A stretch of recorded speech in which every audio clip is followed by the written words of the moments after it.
platforms at one time. So, a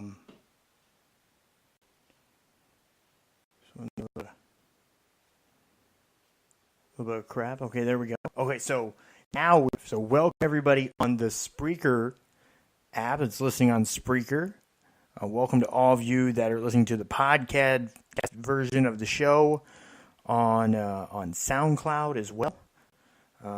We're working on the connection for YouTube, so we will have a YouTube portion of the show. Might end up being halfway through, but at least you'll get an hour and a half of the show. So, great week.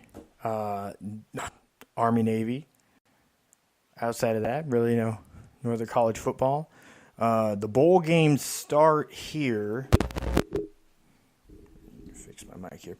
The bowl games start on the 16th. If you are looking for the schedule, okay, go over to the website, our website, the CHD on sports.com, and we have the entire bowl lineup there. The times, the dates, the networks, and the streaming links. That's right. One stop shop. The CHT on sports.com.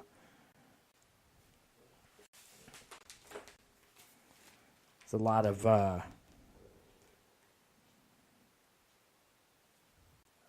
swirl around about Baker Mayfield winning Heisman, and that the voting process needs to change.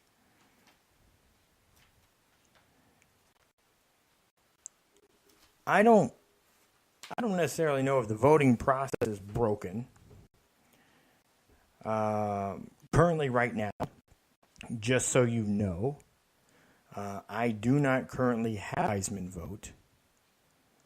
The way I obtain a Heisman vote would be someone who won a Heisman would have to nominate me, and I know a couple, and yes, I plan on asking a favor somewhere down the road to be graced with that. But you have to be nominated by someone who's won a Heisman, and you have to present evidence that you have enough valor to hold the honor of casting a vote for the Heisman Trophy. Now, I know the Heisman kind of wilted away in some people's minds, some college football fans' minds, and it isn't what it was. Most things aren't as they once were, who I once was. It's changed. Drive-in theaters are scarce for good reason. There's better ways to watch cinema than driving up in a lot and watching on the side of a base. So, because there are newer options, I pursue new and more innovative options. Nothing wrong with that. Been voting. Suggestion is because a lot of it revolves around people, not necessarily the player they want winning. Player maybe they think should win, getting the consideration that I believe that they should get, and that's fine. Debate is great. It's healthy. So there's no reason, no good reason, why it shouldn't at least be thought about. Let's change it. And most in life, change be good. Adapting, which is change, is almost inevitably good. I mean, I'm sitting here looking at Sports Illustrated that I got last week with the Sports Person of the Year, their Sports Person of the Year issue, and Sports Illustrated was one of these that didn't adapt and innovate. I'm one of like 10 people on the planet that still get a paper copy of this magazine. Probably, maybe it's 14. I don't know, but I still get a paper copy in the mail. I look forward to seeing on Thursday. Now, their limitation on what they can write is much greater. They have to do something that's traditionally magazine-y like, something more evergreen. Whereas before, their weekly subscription, outside of Sports Center, was the most current, in-depth journalism you could get outside of your local news. And you got it weekly. It was national. They also had little sections that keyed on some local. It's funny because these like high school kids and you look back. I remember looking back through some of the old editions of the magazine and seeing like, wow, that who was it? It was Alex Rodriguez was like 13 or something like that. It's crazy to sit and see at a very young age and what they are. So, well, thank you all for joining in on the show. Great show set up. My co-host Crest joining me here in just a moment. Want to get into the first phase of bowl games tonight. Kevin's an expert. He's our expert contributor for college football and for golf. So we'll delve definitely into the first 5 days of football, and we're going to unpack some of what on this road to Atlanta. And by the way, recruiting, rather scouting, NFL scouting, is in full force right now. A lot of teams have their scouts out doing the work. Off teams won't actually be doing much of their scouting till the regular season's over. And those who off end up being early at. So the Shrine game, which I plan on covering this year too, like I did last year, is on. So that will be before the 20th. We're coming up at the end of the NFL playoffs, and probably going to have a good idea and a prediction for seeing the Super Bowl and kind of organized thoughts on that. So I see that trying to get something going over here on YouTube on the Google Hangout. Keep going. Looks like there's a delay. Okay. We'll work on that. Just give me a minute. So working on that too. So, coals in the fire. We want to guide you however you can see it. So the set forms are very necessary. It's one thing that's really about us. We want to make sure that we're bringing it out to you.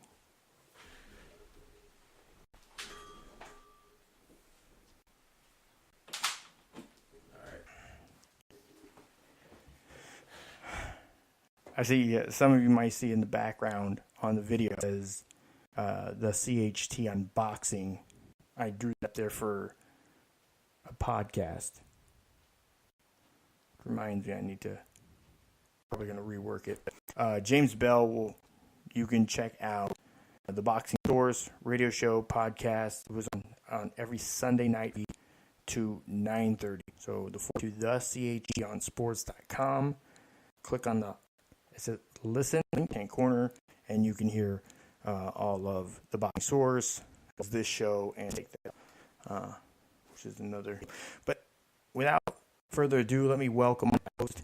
He's the author of the P.K. Frazier novels. You also might have heard him on terrestrial radio on Lou in the Morning, Kevin Crest. How are you doing tonight, Kevin? Hey, how are you doing, Matthew? Well, trying to... am I... Go ahead. So, you're talking about the Heisman. Are you... Or do you disagree with the outcome of that balloting last week? I would think Mayfield winning too. Okay, make sure I didn't misunderstand, because I mean, having watched a lot of football this year, I stretch. He was he was pretty amazing.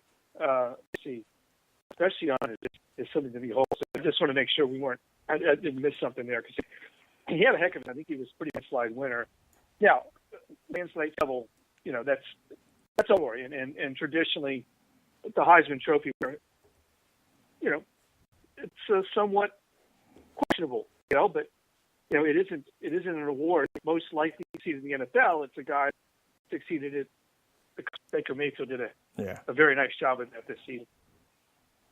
It's basically the offensive player. So what in years past I have disputed it. The only issue, the tough thing is about like the Heisman and like the NFL MVP. To be the and that's kind of what they want to present the Heisman as. It's kind of like the college football MVP award. Who was the most valuable player? Who was the best player in college football this season? And the thing is, it's planted toward quarterbacks and running backs, really.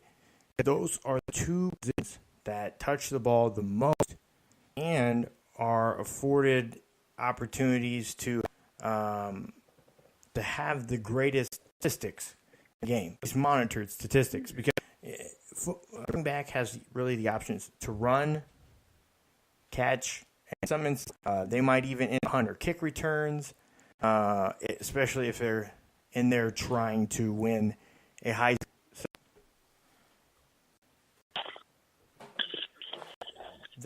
That's just kind of the drawback I see with the award. It just seems more slanted there. I do think the year. I think wasn't it Sam Bradford that went? I think it should have been Ndamukong Suh, without a doubt, that year. He was. Woodson won meeting in '97. It's kind of crazy. I agree with the guy, and you're talking about the NFL MVP. All they're talking about the quarterbacks this year, and of course Carson Wentz might diminishes candidacy. But you look at guys like Tim Brown, Notre Dame wide receiver, won the Heisman Trophy. That's rather when a wide receiver or some of the other quarterback gets it. I mean, I remember that Virginia Tech Smith won the Outland Award Trophy in 1984.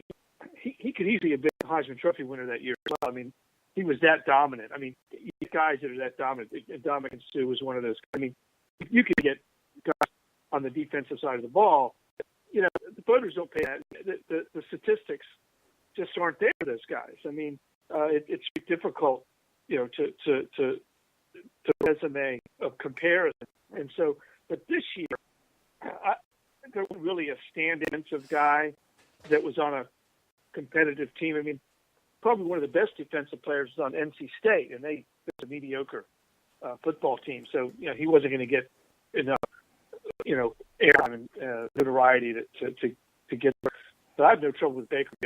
You mentioned the MVP award for the NFL. I mean, did you watch Sunday night's game? Did you see what Antonio Brown did for the Steelers? Oh my God, that guy is incredible. I mean, he makes catches and open when you shouldn't be able to do that. He's not a big physical kind of guy. I mean, he's not Des Bryant, but boy, does he make plays. And if you want to take a quarterback as an MVP candidate this year, you got to include Brown in that conversation because what he is amazing. Yeah, he's I definitely, as far as playmakers at the position, skills, ability, I think he's the best in the league. A lot of people say Odell Beckham Jr. I mean, I'd like to see Odell Beckham be a bit more consistent. But the problem is with having a wide receiver MVP, it makes it really tough. They're so dependent on the whole game. If the quarterback ball to them, it's not obviously they have no opportunity.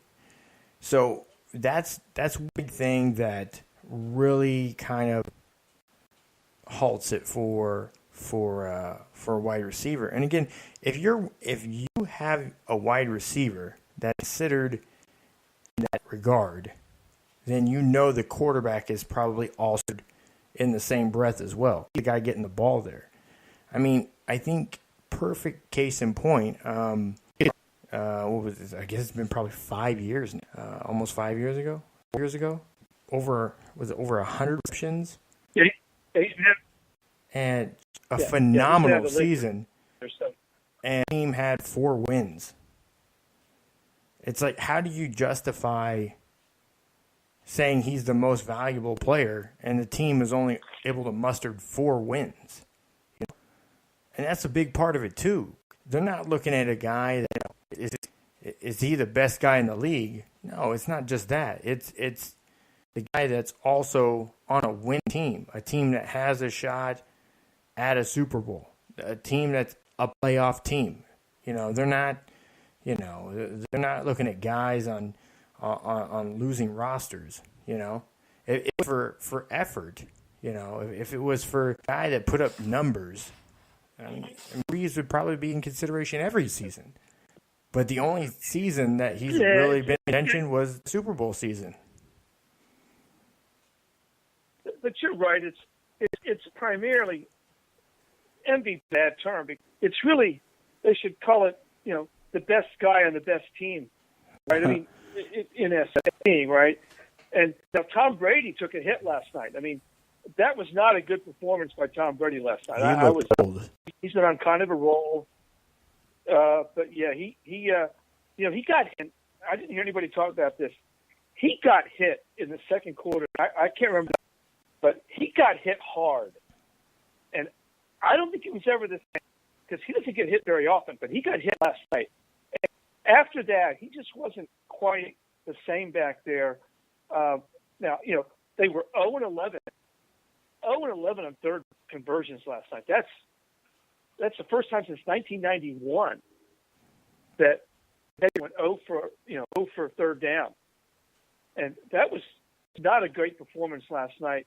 But, the reason only one, nobody's gone, run the table since 1973, right? I mean, the Patriots did it, but they couldn't finish it up. So it's really hard, every week to come out there and win football games. And Miami's not a bad team. He's still in the playoff hunt. They're not a bad team.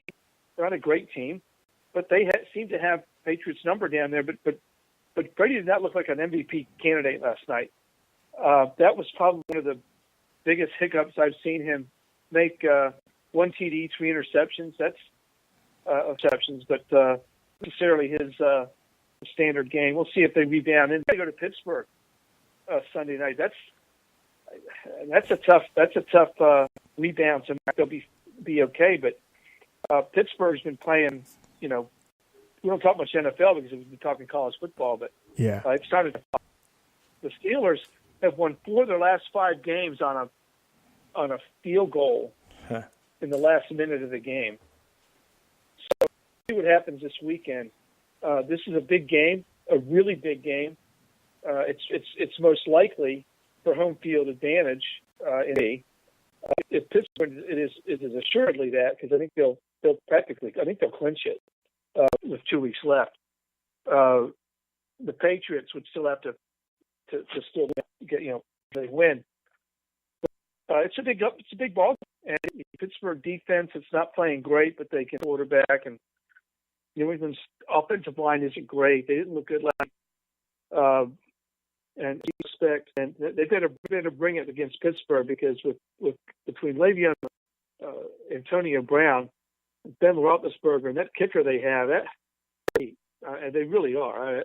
The Ravens looked really good Sunday night, but they couldn't finish it off. The Steelers found a way to win that football game. So the game of the week is obviously hosting the Patriots. It'll be interesting to see. I mean, so you got MVP candidates all over I don't think there's with Sal. I'm not sure he can win it. He's going to miss the last 3 games. Well, that's the thing is. So I think it's pretty much wide open. I think Nick Foles is obviously a very capable backup.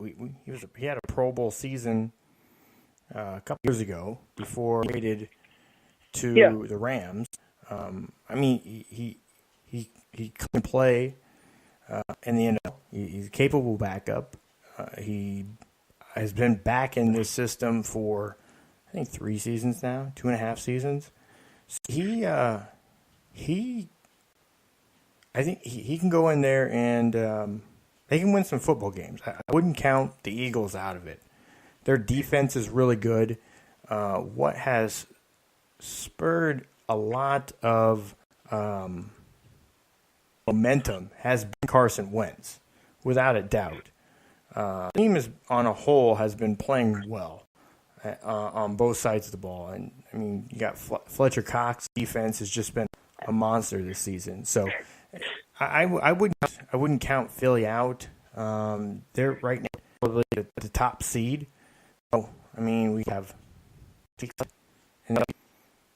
weeks. 3 weeks. 3 games left. So so they have I believe that the Eagles have the Giants, Boys, and I can't remember who else they have left. And if they clinch a top seed. So the big question with the NFC is, if Green Bay gets back in the playoff hunt and they get Aaron Rodgers back, that's going to be interesting to see how well Green Bay can do in the playoffs, because Green Bay, as everybody knows, is a total with Aaron Rodgers. And then you got Philadelphia without Carson Wentz. Well, I agree with you. He's a good quarterback. He's been a starting quarterback. That team is built around defense and running the football. Nick Foles can take that team pretty well, but we'll just have to see what the other teams are doing. I mean, the Seahawks don't look great. The Rams look okay, but they were beaten by the Eagles the other day. So the Eagles are still the team in the NFC, even with Nick Foles, because in the system they have a good running game. They got 3 running backs. Their defense is good. The question for Philadelphia is the offensive line, and Carson Wentz can hide some of the defects in the offensive line because he can make something out of back there. He's mobile. Nick Foles isn't quite that mobile. I think it's going to be a lot of game. I think you're going to see more smash football from the Eagles, which will do 2 things. It'll get off Foles. It'll also make the game shorter. They'll block. And so we'll see what he does. I think he'll do fine. At the end of the day, he won the game, and they won the game. So I think Nick Foles will be okay. He's not Carson Wentz. He's not as mobile back there, but so does have that going for him. And you know what? In the playoffs, it's experience. It really is, and he brings that to the table. And just kind of, I mean, for Green Bay to make the playoffs, just so people, this is some math that has to be done. Not basic math. This is some formulating. They really have to rely on some other teams to fail. I mean, they're tied right now with the Lions at 6. and they play Detroit the last game of the season. In the division at 10-3. The Vikings play the Vikings the second to last game, and now this week they go China. So 3 straight weeks, team quality defenses. So it's not going to be a road. So on top of that, you have to allow others to lose. On top of that, so that means the Seahawks are going to have to fall apart. The Falcons have to fall apart. The Panthers have to. I mean, right now, because the Panthers are 9-4, they're in. So it'd be the Saints, both at 9-4.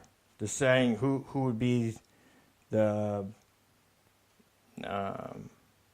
probably could end up being the second, just depending how it all depends. The Eagles, Rams, and Vikings end up, but probably more likely. So but if I'm not mistaken, don't the Saints, Panthers, and Falcons all down the stretch? I don't have the schedules in front of me at the moment. Yeah, I mean, you're going to the Saints have. You're going to get some losses in there, right? The Saints play this weekend. They play the Jets. Then they have the Jets and the Falcons at home, and the last game in Raymond James in Tampa. Winnable games. Okay. Sorry, Tampa. Very games. And this week, they only have the Falcons left. They just have the Falcons. Yeah, but the Falcons, on the other hand, they have they go to Tampa this week. It's a Monday night game, and then they go again. Like I said, they go to New Orleans, and then they will host the Panthers to end the season. So they host the Panthers to end the season. So they actually do play. Yeah. So those three teams are. I mean, there's a lot of games involving those three teams that could give. The Packers are on life support. They have to win out. But if they do, and I'm not sure. I'm not in front of my computer at the moment. I'm not sure who have the tiebreaker over. I thought they beat them, but I might be wrong about that. But so you got to start looking then about the head-to-head when it comes to that wild card, because that's the first tiebreaker. And so, but my point is, if the Packers get in, if the Packers find a way, they're going to be dangerous. They just are. Number one, they'll have won like 5 games in a row to get in, and so the hot. The Seahawks are they are so dependent right now, and they keep losing guys on the defensive side of the ball. I'm not sure they figure this thing out. I'm not sure. I know they're 8, aren't they? What right now they're the Seahawks are the 6th. Is that correct? I believe, and so they're still in it. But I don't know. I'm not sure they can finish the thing out. But we will see. The team I like right now, the Panthers are playing real well. They looked good yesterday. Cam Newton. The Saints they're looking good. The Falcons, I think, have been so inconsistent. And their schedule is really tough because they have to play the Saints. Yeah. As we just talked about. The Saints hold the tiebreaker over the Panthers because they beat them both.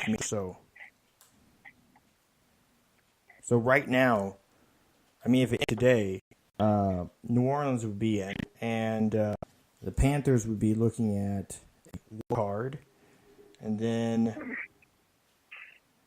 the Seahawks would be looking at 8-5. They would be looking at a 6th seed. As we've said, the Panthers and Saints play each other, right? So. They don't. They don't. The Falcons play both teams. Sorry, they don't. So, So the Saints big leg up there. I mean, a big leg up. Plus their schedule. It's really the Panthers who have pressure on to beat the Falcons. So we'll see. I mean, if I was to pick right now who I think would be the NFC playoff teams. Obviously the Vikings, if they haven't clinched close to clinch in the North, I think they could have clinched with a win the other day and they lost. And so guys in there. They need one more win because there's 3 games left, and both the Packers and Lions are 3 games back. So theoretically, there'd be a 2-way tie between maybe not. Yeah, there could be a 2-way tie because the Lions don't play the Vikings anymore this season. So, but Green Bay and Detroit play the last game of the season. So in theory, the Lions could both end up, 10 in theory, or the Packers and the Vikings could both end up. No, they couldn't because highly unlikely. Highly unlikely. Yes. Highly unlikely. Yeah, highly unlikely. But in all due respect to Detroit, it'd be perfectly to go 10-6, tie Minnesota, but lose the tiebreaker to them and not make the playoffs at 10-6. That would be perfectly Detroit, though. Right? Par for the course, huh? Right, because that would be that would be so. I just think it's you the Saints, like the Panthers, Vikings, obviously Philadelphia's already the Rams, I believe, from the West. That leaves pretty much a showdown. The Seahawks, and I guess maybe the Falcons, Seahawks, Falcons, and another team from the North, because the NFC East is. I don't think the Cowboys have a shot. I mean, they're still mathematically in there, but I'm not sure they get a shot. So, I really like right now. I like 3 teams from the South get in. I just think the Seahawks are sucking wind. I think they're gonna lose another game or two. But the things are strange. Things are awfully strange in the NFL these days. Just last night's game is a testament to that.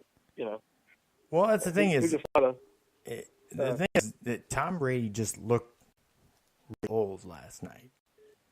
He looked old. He looked 40. That's just it. And the thing is, quarterbacks can be insulated to a certain extent by play calling, the line blocking well, the run game working, and rivers being where they're supposed to. Guys that are pocket passing quarterbacks that can get rid of it quick have shown that they can last a lot longer in the league than guys that run it.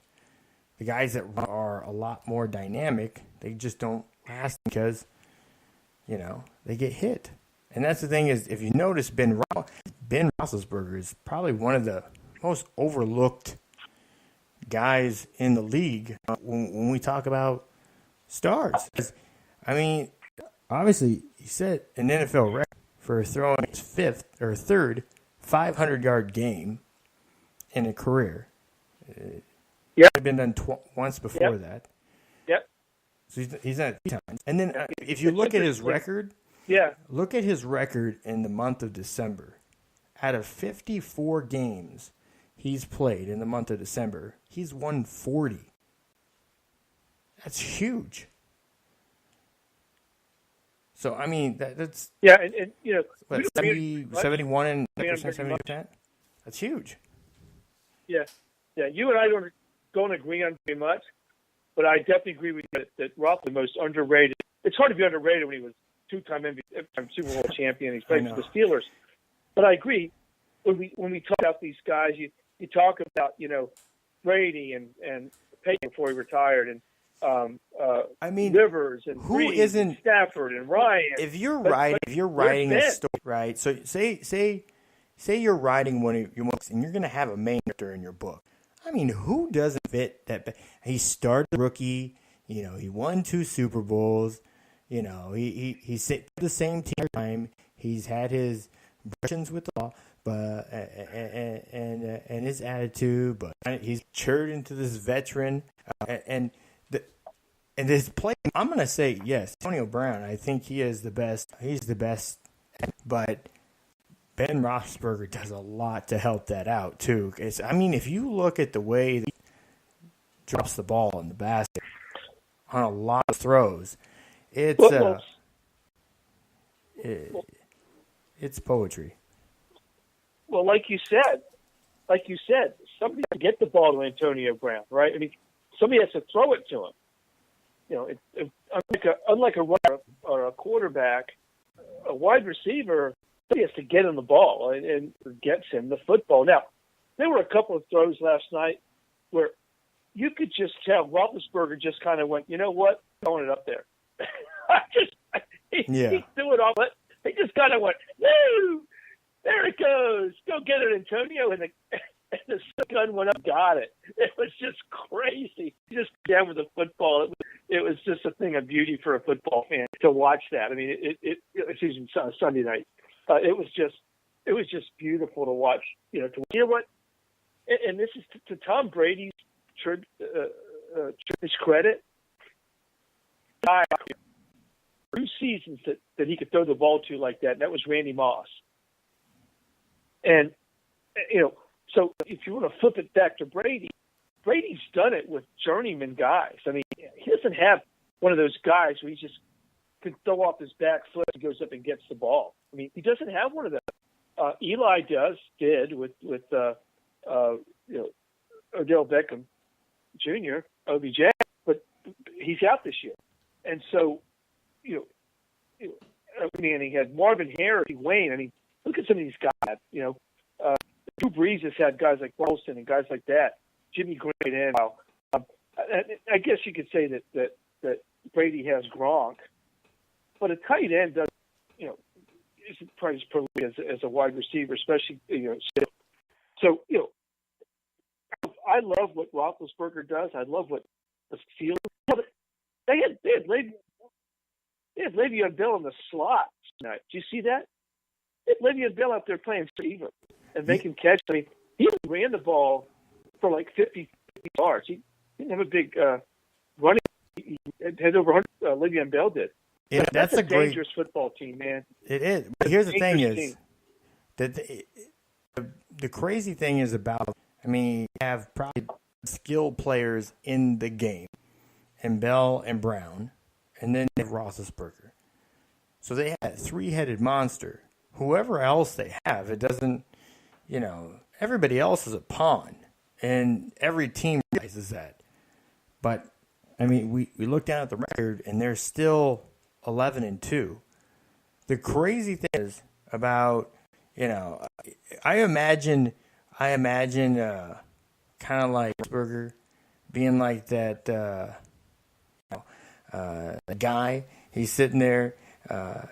He's watching somebody do something, maybe fix something. He's sitting there watching him, sipping his beer.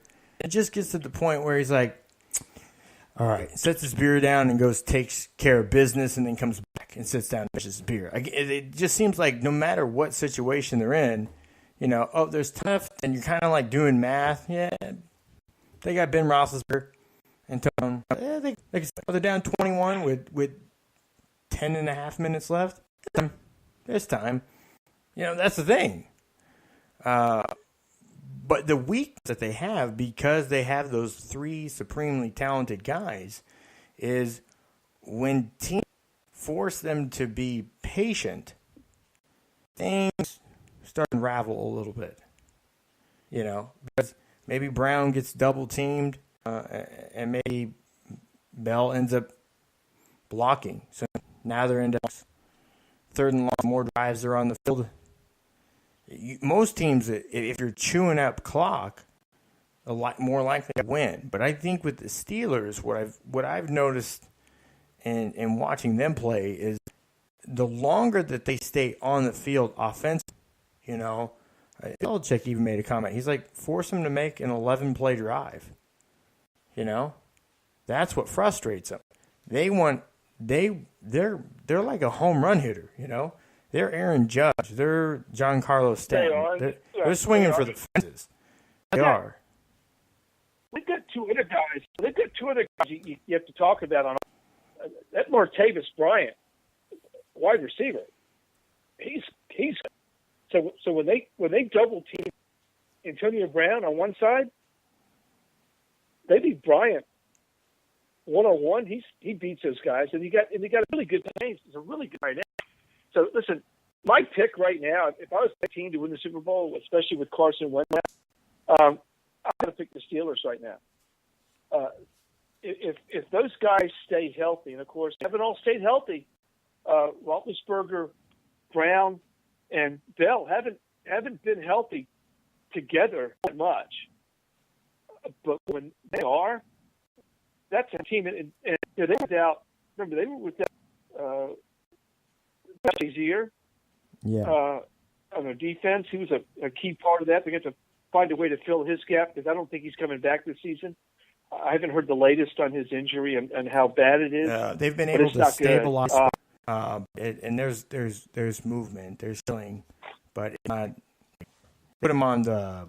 They did put him on the season-ending IR today, so he's done for now. He will not. Yeah. And he's a big piece of that defense, and actually you saw it Sunday night. The Ravens. By the way, Alex Collins, give a shout out to an Arkansas Razorback. Alex Collins played a great game Sunday night, and we're getting to the edge. You're not getting to the Pittsburgh defense if Ryan Shazier.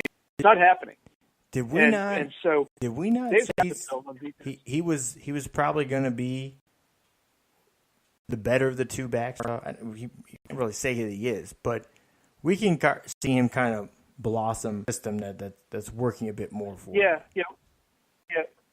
Yeah. We talked about he's very Le'Veon Bell-ish. And I saw this. I mean, I watched him for 3 years at Arkansas, and I thought he was one of the most talented running backs I've ever seen. Because, and we've talked about this on the show, I believe, is he follows his blockers really, really well. And so, if you get him behind an offense that can at least give him 3 yards, you saw it. Give him 3, he's going to make 8 or 10 or 12 because he's goal and he gets through that. I think he's just ready to blossom again. He was at the Seahawks for his first year, and the Seahawks offensive line is not very good terrible. Run blocking. I mean, they had Marshawn Lynch, who was just a battering ram, right? That guy just he did. So when I saw Sunday night Alex Collins behind that Baltimore offensive line, I thought it was tremendous. I like the kid. I'm really happy for what he accomplished. Unfortunately, it didn't. But as far as they won the game, the Ravens had won. It probably would have been Alex Collins. It turned out that the Steelers won Antonio Brown, of course. Although Roethlisberger throwing it probably a pretty good accomplishment too. So we'll see. I'm not even sure Alex Collins stays there. We'll have to see. But he's a heck of an asset. He had a great game on Sunday night. But he runs the ball so similarly to Le'Veon Bell. Actually, a little more powerful. Bell has that stiff arm, but Collins has a stronger lower body to him. So it was good to see. It was just fun as a kid that I'd watched for 2 years here in Arkansas. Really nice in the pros. Yeah, and I think the system, like I said, that system is really what's suiting him because it's giving him more freedom. Whenever I look back at the Seahawks, there's always been some sort of a dysfunction. I get some of the animosity towards Wilson, but they haven't done him any favors for the most part at skilled positions outside Marshawn Lynch. They get him serviceable guys around him. He's the best guy in the league as far as running and not getting taken contact. He slides really well. He's not as good as a passer as I think a lot of people hype him up to be. But he's talented enough. See, that's the guy. He's the definition of enough. He is enough of everything. He's not great at anything. He's just enough of everything. Just enough of everything you need at that position. If you want mobility, if you want toughness, if you want escapability, if you want passing, if you want, pre-snap, he's just enough of everything. And just enough across the board gets a lot done because he's deficient in any area. He's like above average, so, slightly above average across the board. So he can get out, he can get away. He can escape the pocket. He can run with the ball. He can get down and not take hits. He can throw the ball. He is fairly accurate most of the time. That's just it. He hasn't had a whole lot of help. The defense has kind of been, it almost seems a lot more like, those. It reminds me in some ways of kind of like Nebraska in the days, because they're known for the defense. They have a serviceable quarterback that does things that most quarterbacks don't do. It's somewhat special because they're athletic. But outside of that, there's not a lot of, flash. The defense goes out there and they try to take charge of the game and get the ball back. And the offense is largely predicated on run with a lot of improvising from the quarterback. That's just what it seems to be. And yeah. Well, let's talk about Russell Wilson. Just for statistics purposes, right? Yeah. He scored 33 touchdowns this season. 33 touchdowns this season. 32 of them have either been passes from Russell Wilson or running touchdowns by Russell Wilson. Just one touchdown, Russell Wilson with the ball. So, he's the guy. That's it. He's the man. And I don't know how you sustain that. The Jaguars went up there this past Sunday and beat them. And with Sherman's out, Cam Chancellor's out. You don't have that defense, which is what you're right. That's where they spend all their money. They don't have the skill players. There's no running back worth a hoot. Doug Ball is the only receiver, and any other team, he'd be a slot guy. He's just, now and then. They have no skill. But Russell Wilson, so I do disagree. Russell Wilson's a whole lot better than just above average. He's a quarterback. He's a really good player. He does it differently. He's not Andrew Luck, and he's not those kind of guys. But man, he's carrying that team. Well, I'm saying he's above average across the board. At least above average across the board. Like, he doesn't have a specific deficiency. Like Matt Ryan. Matt Ryan has no mobility. He's a statue. Okay. So I'm saying he's slightly above average and slightly above average across the board. Now, clearly, like I said, he's the best in the league of being able to run, scramble without getting contact. He has this innate sense of sense. He knows when someone's near and he just kind of slides down. There's right there to sack. He spins out of it. Yeah. So I'm saying that. Or gets out of bounds. Yeah. And he has enough speed. He has enough speed. He has receptive speed. And again, he has enough speed to get. He's not fast. He's athletic. So the way he attacks it, the veracity he attacks it at, it seems it's deceptive in that he's not fast. If I feel like I could beat him in the 40-yard dash, I feel like I could beat Russell Wilson in the 40-yard dash. Because I can't get, I'm not getting a 4.9. I'm going to get better.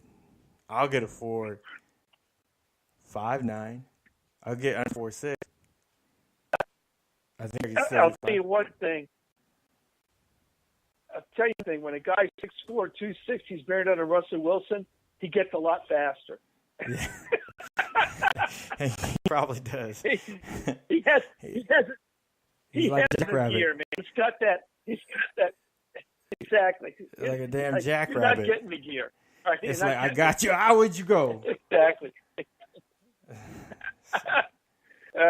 So yeah, he's right now, and the problem with Seattle is he's all they have. I mean, the defense gave up third to Jacksonville to Blake Bortles. Really? In Seattle? That's a red flag, right? People, that let's team, back off. That team is Back off Blake Bortles. The guy is serviceable. And people keep saying he's garbage. He's had his issues. But we have to understand the way Blake Bortles is, and let me I just to listeners for a second. Blake Bortles is not that guy. He's not a polished guy. He's not consistent. He's not a game manager. The guy wants to go out. He's uber competitive. He's trying to win games. It's a lot like the same that he makes, or a lot of the same mistakes that Tony Romo made. Same mistakes you're seeing Jameis Winston make.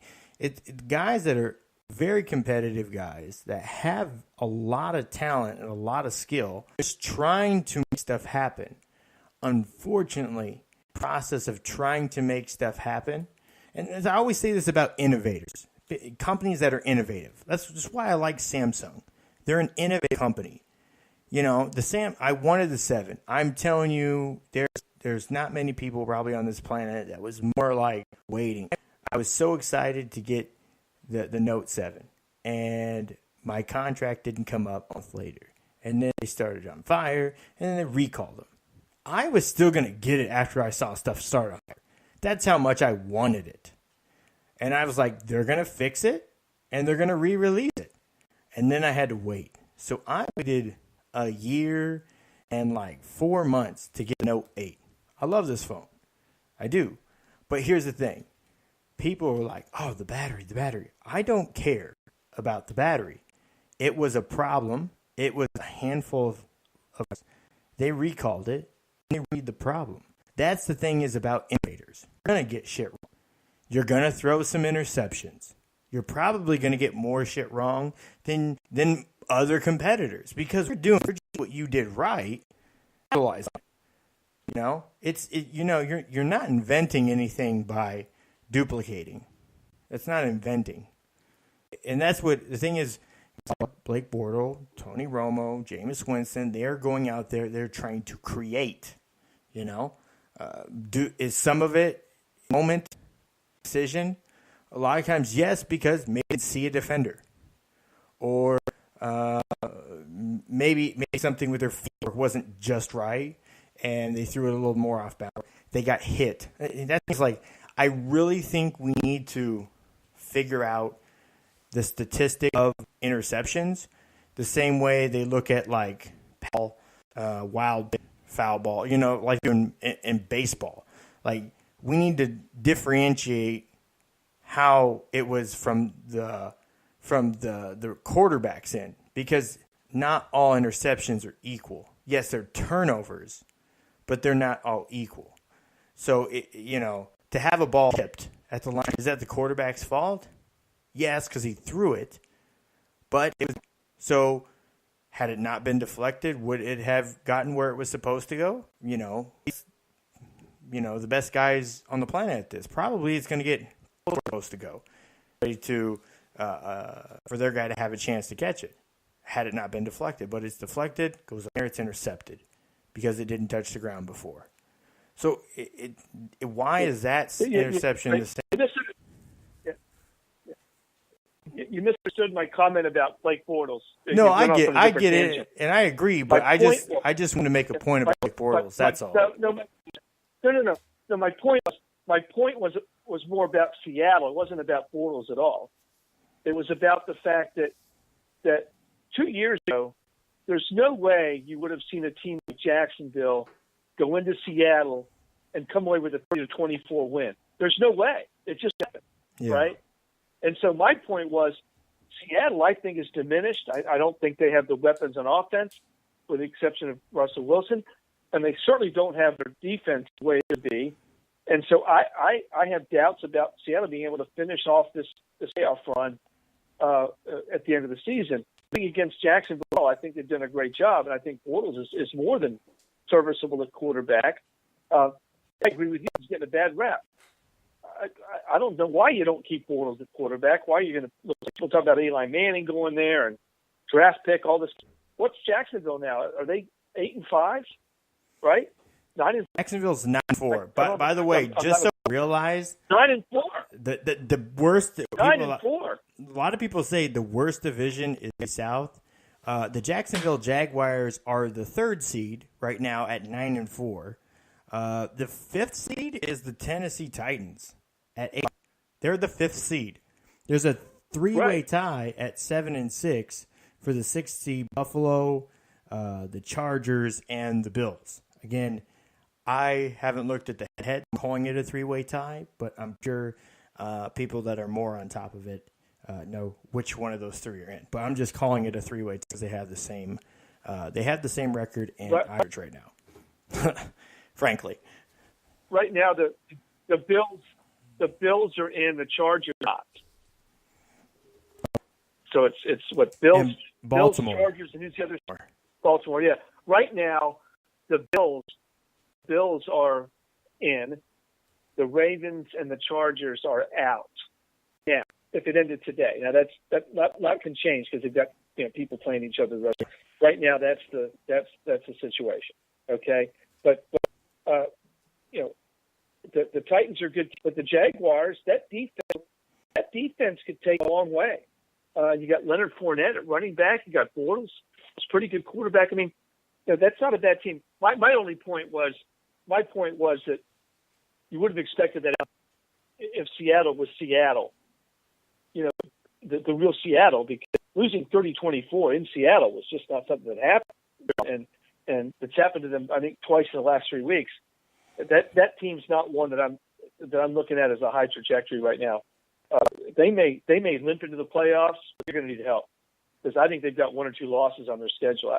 I still think I think they still play the Rams, and so that's going to be a tough game for them. So I like them and if they get in the playoffs, I don't see them advancing beyond the first round. So mathematically, out there right now. Mathematically, the Dolphins and Raiders since then are still in it. Mathematically, they are. Just because, like I said, Buffalo and those 3 teams 6, they're only 1 game back with 3 games remaining. So mathematically, the Dolphins, Buffalo, so they've got a chance to do something there because they play Buffalo. They play Buffalo, but they got the Dolphins. The Raiders have toughest road. I'd probably host the Cowboys weekend, then they go and then they come back to LA. So it's like all over from Oakland to that sounds over me, but that's just me. That sounds like, especially the way they looked against Kansas City on Sunday. I'm not sure the Raiders have another win in them. The Cowboys are getting Zeke Elliott back, so next week. Yeah, that's going to be a difference for them too. Yeah, so. It's now one thing I wanted to do. I know last week we were going to talk a little bit about the violence and that we're seeing in the league lately, and kind of a caveat into the injuries, the amount of injuries we're seeing. I was doing the teams that probably have been affected the most by injury aren't really the top team. I mean, outside of Philly, even Green Bay. They asked Rivera, like, who are you game planning for a quarterback against Green Bay? And he's like, we're game planning for Aaron Rodgers. We're expecting him to come back and play. So even he will be back. And that's the thing, is like the Lakers have stayed pretty healthy from their stars, outside of Aaron Rodgers, which is usually the other way around. But even though, I mean, they get Ezekiel Elliott, he was out because of a suspension, not injury. They're fairly healthy. They're just not putting Carolina. I mean, I think McCaffrey, he's the 50-50 go for the game. But other than that, all their playmakers are there. Kansas City has all their playmakers. The Chargers have England, back from suspension. I mean, they got. By the way, the tandem they have back in New England, I think it's getting glossed over a lot. I was when this was coming out, I thought New England would probably be the best place for him because he is that third down back. He can run and catch, and he has okay speed.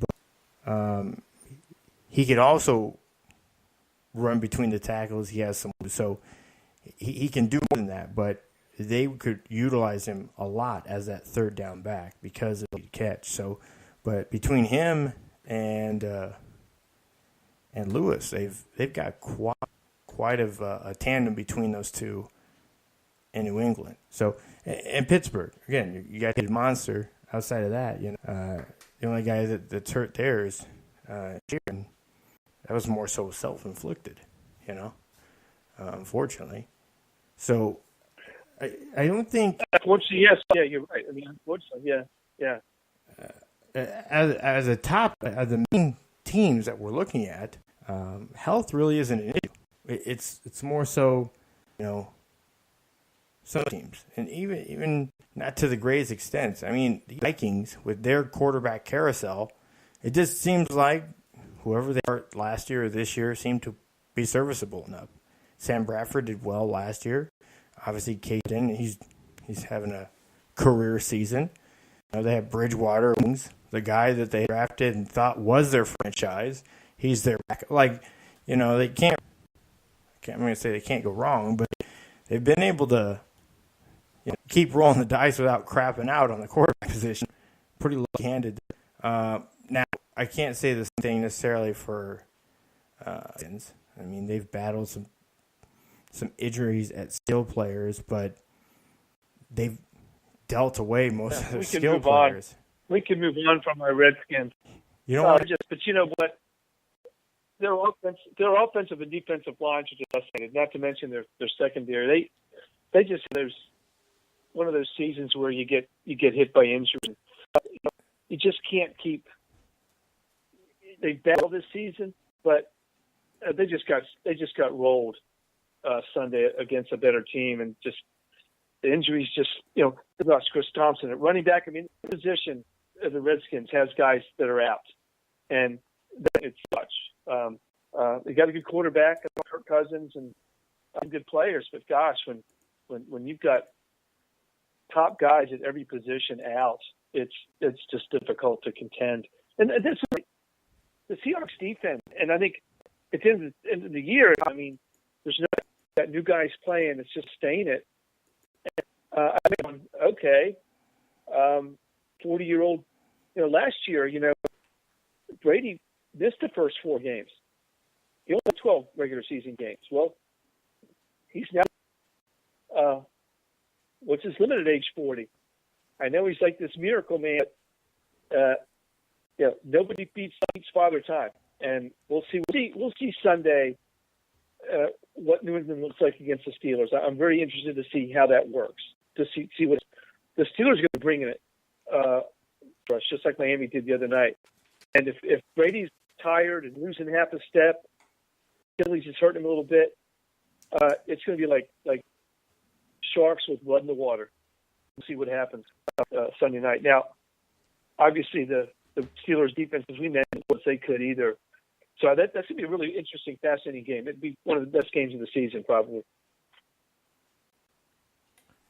Now, so right now, your favorites, would you say, are Pittsburgh and who in the NFC? I got to go with New Orleans. talk about experience. You got Drew Brees. Their defense is playing pretty well. And, I just have to go over the Eagles now just because they've got against Foles. But I think it's just a little bit too New Orleans. I've got to go with them. I think the Rams, I'm not sure they have it. I've got to go with position experience and coaching experience, all that. And I've got to go with New Orleans right now. Their schedule's favorable down the stretch. They can still get home field, which would be advantage for them. But I still like them. I like the Eagles as a team, running game, but their offensive line, I don't have confidence. I just don't know that they can do it in the playoffs with that offensive line quarterback. That's my concern. So right now, I would have to pick Steelers, Saints in the Super Bowl. If you ask me right now, I mean, that could change next week, 2 weeks, whatever. Right now, that's where I stand. Okay, the tough thing is it's most advantageous for the Patriots to come in to get that first week bye. So they need to finish as one of the 2 seeds in order to do that. That bye.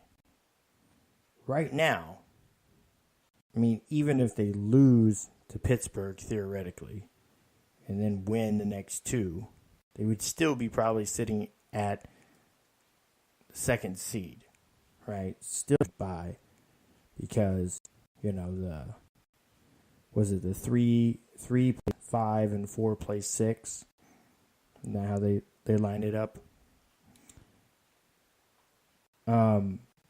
And that was advantageous because it gives him an extra week to heal, practice, game planning and stuff like that.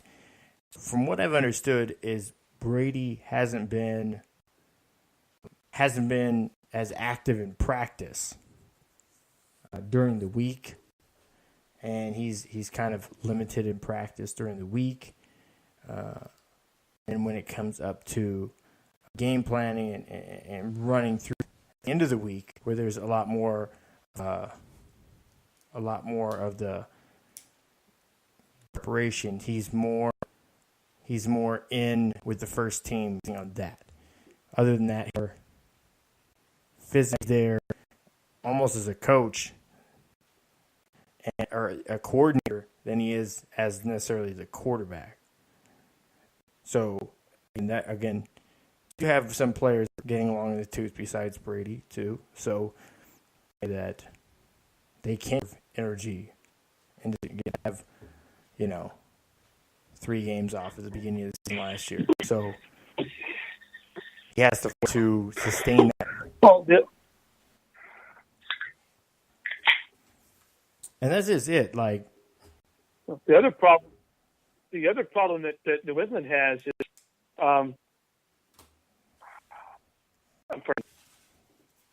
I think New England has. They're on the road at Pittsburgh. I think they're on the road the next week as well. So they've got a tough stretch here.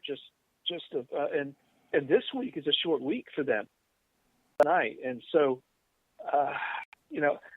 New England's going to be there and they're going to contend. And listen, I think Pittsburgh and New England are the 2 best teams.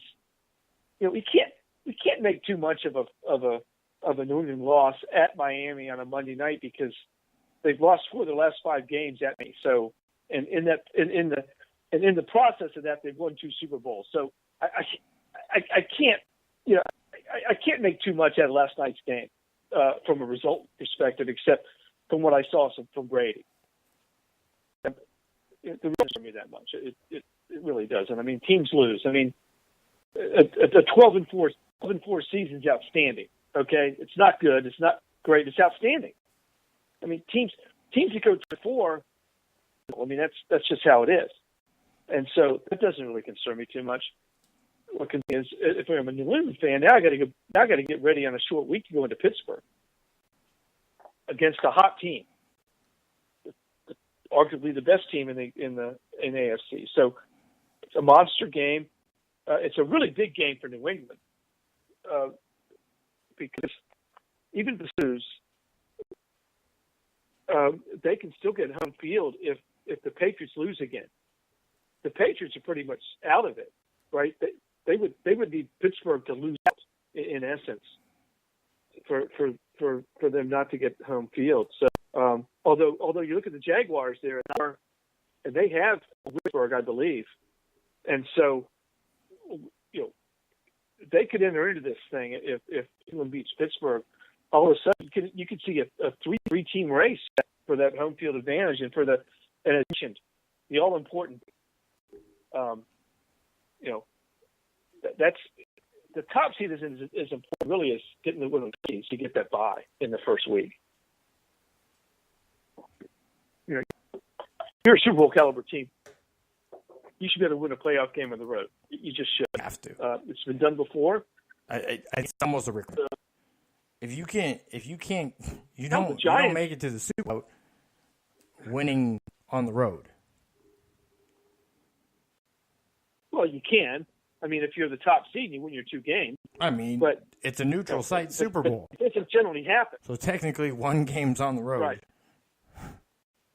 Oh, yeah. Away from home, yes. You've got to win a game away from home, yes. Yeah. But you've had teams like the Giants who were a wild card and came in and ran the table on the road, every game on the road. Didn't they do that both Super Bowls? Just caught fire, came low seed. Yeah, I believe they did. And just torched the field. And again, I think they did. Since Thanksgiving, things in the league have gotten a bit more chippy. But I'm seeing, just looking over these teams. I mean, they say it's the worst division in football, but you got Jacksonville and Tennessee. They're really on their own part. Baltimore is at 6, right behind.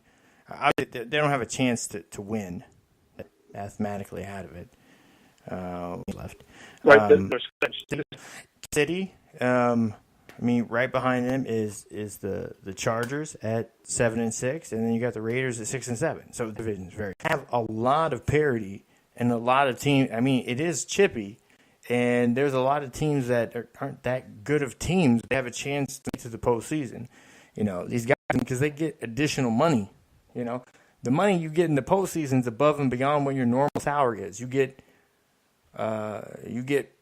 postseason checks for money. Plus you can say you.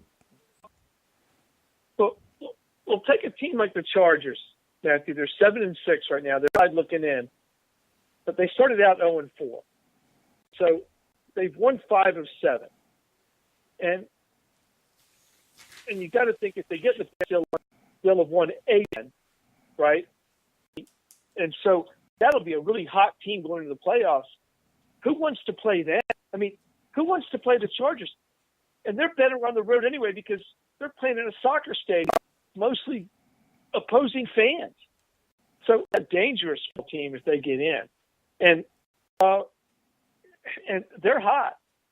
They still have to play the Chiefs. I mean, listen, I think Chiefs might have righted that. They finally decided to give the ball to Hunt again and get him active in the offense. And when they do that, and I think they're going to keep their defense is pretty good. I still think the Chiefs are the team out west. Chargers, nice season. I'm still looking at the Chiefs. But that's not an extremely confident pick. Okay? I'm not betting on that, right? I'm not like you're not running to the book, betting my education on that. Yeah, I'm not. Yeah, but I will say that I think the Chiefs have a really good chance to get that done. Based on their play last week, and I think that I'm going to quote the Chiefs that they've got coming up because I think that's going to obviously make a big difference in what happened. But so that's the Chargers.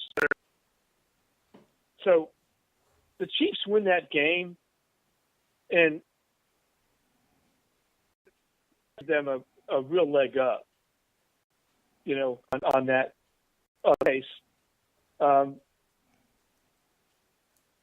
Because the Chiefs already have a winning record. So if the Chiefs win Saturday night, then they'd have to against the Chargers and all but lock that thing up. Yeah. That's going to be a big game, too. So two really big games this weekend. You got Chargers, Chiefs, and you've got Steelers, Patriots. The Dolphins and the Broncos. They have home. It's nasty to see even Kansas City. The Dolphins are toast. Forget about that. And then they play the Broncos at the season. The Broncos don't play for New Year's Eve at 3:25. I'm not Broncos don't have much to do, but weekend. I'll give the Chiefs the edge in that game because it's at Kansas City. It's in my read. I think it's actually going to be pretty decent for that game. Here in Fayetteville, it's going to be 55 on Saturday, low of 32. Kansas City's probably going to be 45 and 25, so it's not going to be brutal. It's not San Diego weather, but it's not going to be that brutal. But I still I'm going to give Kansas City the edge in that game. But once again, big games. I love it because we can predict all we want, but if they play it on, that's what's. It's I'm looking forward to it. Let's see here. We're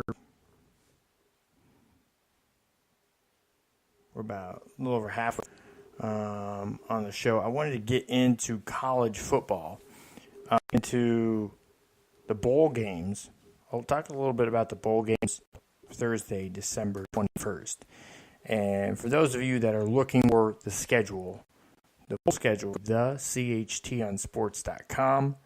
We have the full 2017 bowl schedules over there with the bowl game, location, times, and also the network that you can view them on. And all bowl games except for one, we have for. You don't even have to go search around on an app. You can just click right on our website.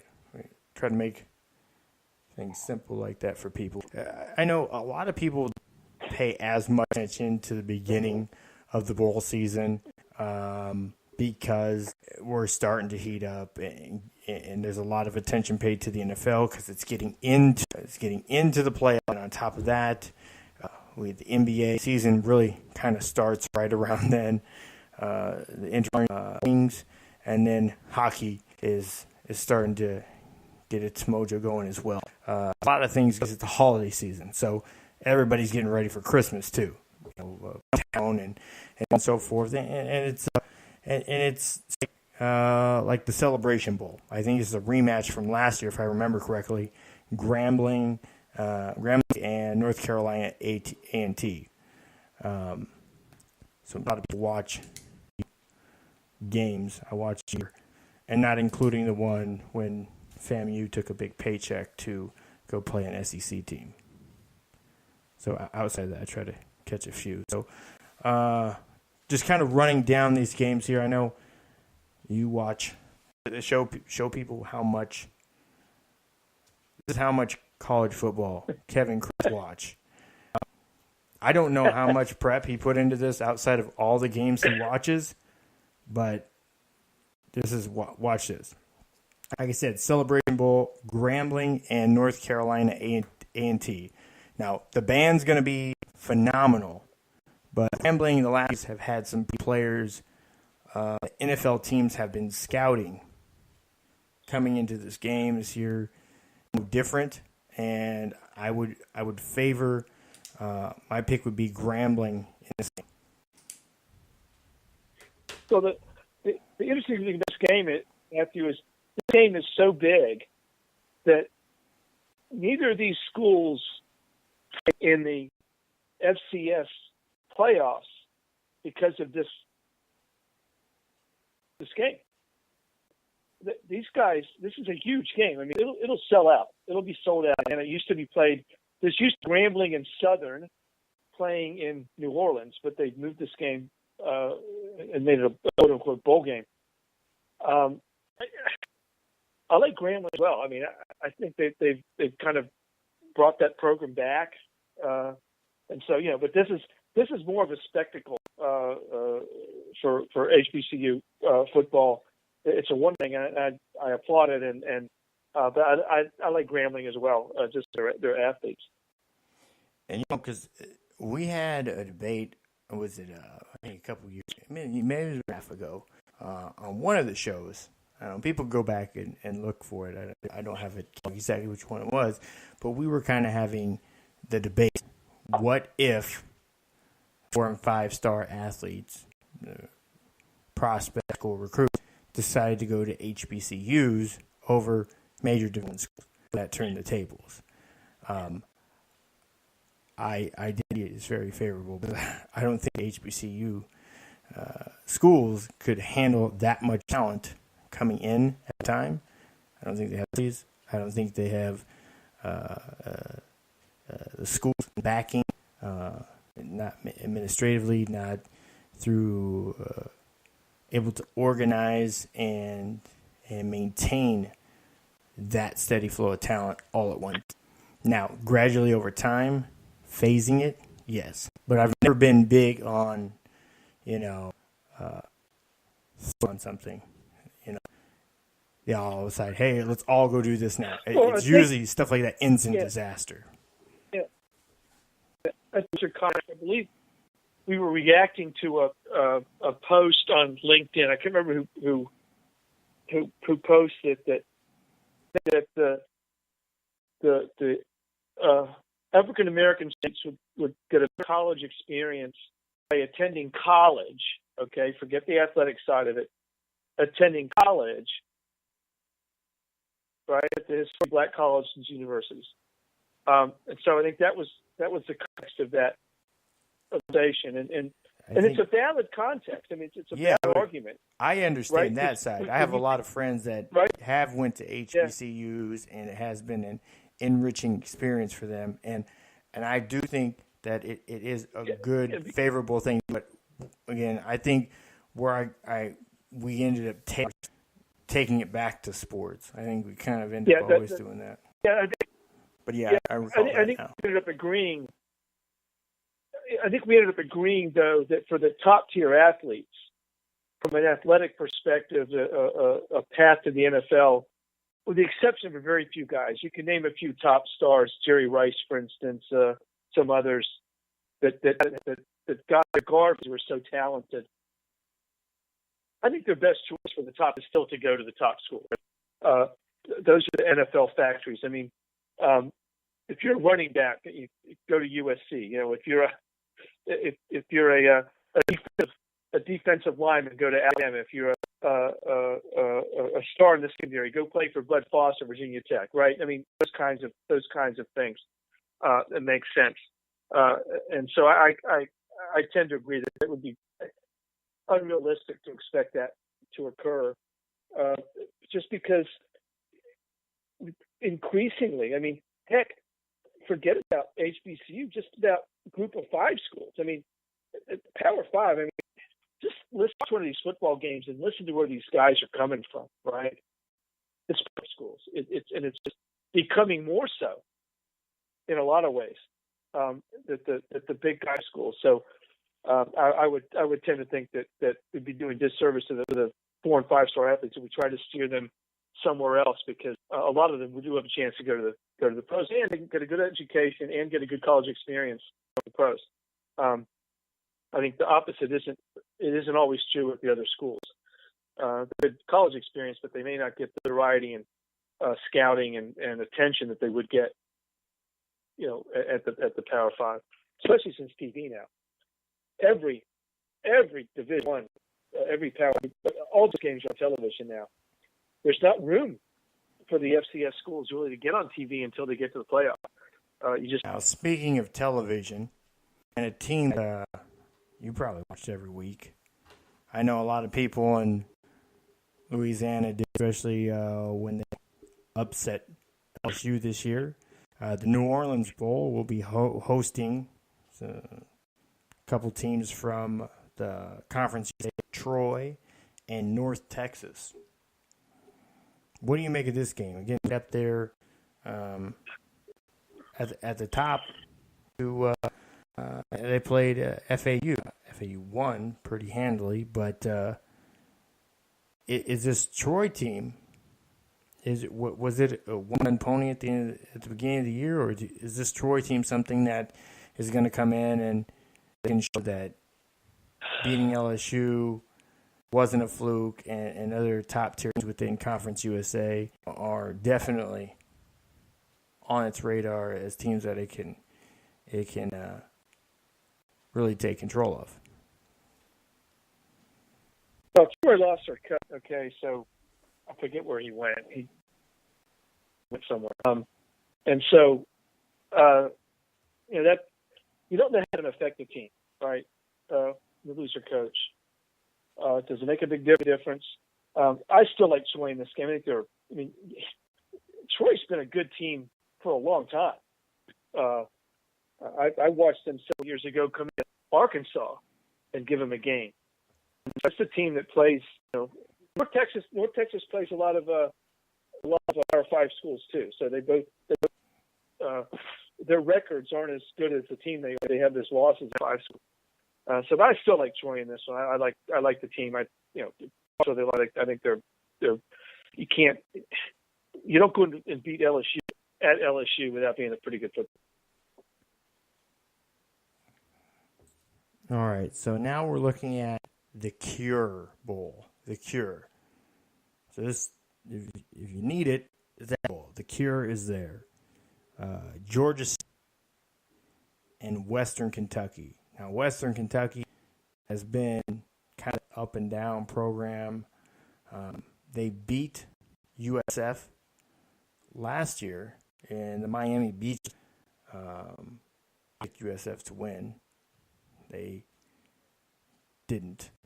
But they're playing a Georgia Tech team that's kind of, since coming up since beating Florida a couple years up to FBS, is another one of those teams that have found, like Western Kentucky, found talent and developed it, two guys, and have developed them to compete. How do you look at this? You think it's a pretty close matchup? How do you see the outcome of this one? I would edge Western Kentucky in this one. Western Kentucky had for them. They had Bobby Petrino before he went to Kentucky. I think before he went to Louisville. Excuse me. This seems to be that kind of place where coaches go to make a statement for themselves. Of course, that was before Western Kentucky moved up to FBS. I actually like Georgia State. Western Kentucky was very inconsistent this year. Although Georgia State ended this couple of bad, but I like Georgia State. I think they I'm just going to give them the edge. It's a toss-up. They're both middling Super 5 teams. They're nothing spectacular. Georgia State lost their last 2 games. I'm just gonna take a flyer and go with Georgia State on this one, just because I think their relative inconsistency isn't as bad as Western Kentucky's inconsistency. This is not one. This is one of those about people in the stands. It's a television. It's basically a stadium turned into a television studio. Is what some of these games are about. They are. They. And it's good. It's good for the school, good for the kids to get to go to bowl games. I think it's a cool thing. But at the end of the day, this one's. Is this Saturday, December 16th? Saturday afternoon. Yeah, it's on Saturday afternoon. Yeah, it's on CS Sports Network. So you got to have an app to watch that one. Yeah, yeah. Now here's the one you might go to. Now the Las Vegas next one. Bowl. The next one the next one is actually an interesting ball game. Boise State and Oregon. Boise State, good for you. They actually came up. They were ranked 25th. And in Cristobal, and because he decided to stay as the new coach at Oregon. at Oregon. So the offense isn't going to change because he's the offensive coordinator. He's staying there. He took the job. How much of the coach? I don't know. Levitt leaves and goes to Florida State. I don't know if that's been made official or not. But I know he has a lot of from his time at USF, head coach, assistant with the Buckeyes, or assistant under Jim Harbaugh out in for us as well. So, I mean, he's been pretty conferences, but I think he has a little bit more roots here in Florida. Levitt got a little bit of a raw deal there in South Florida. I mean, he built that program from scratch, and then literally built up expectations, and then they weren't quite enough, and they built it from scratch. They built it from nothing. This team, and he started the football team. He came in a year before, recruited. I remember I was living in Tampa at the time. I was living in Tampa Palms. I was from USS. I mean. I remember all that. So I'm going to give Oregon the edge here. Willie Taggart had that team headed in the right direction at the end of the season. I mean, 3 of their last 4 wins. I mean, they beat Utah, lost to Washington, but that'd be about. Drilled Arizona and then just killed Arizona last week of the season. They're coming in hot, and so I like Oregon in this. Boise, their schedule just wasn't as tough, and Boise State, by the way, got absolutely killed by Virginia in the season. Yeah, and that's the best team they played. Right, the best team they played. The rest of the way, they didn't play anybody, and they lost to Fresno State in the next week by 3 points.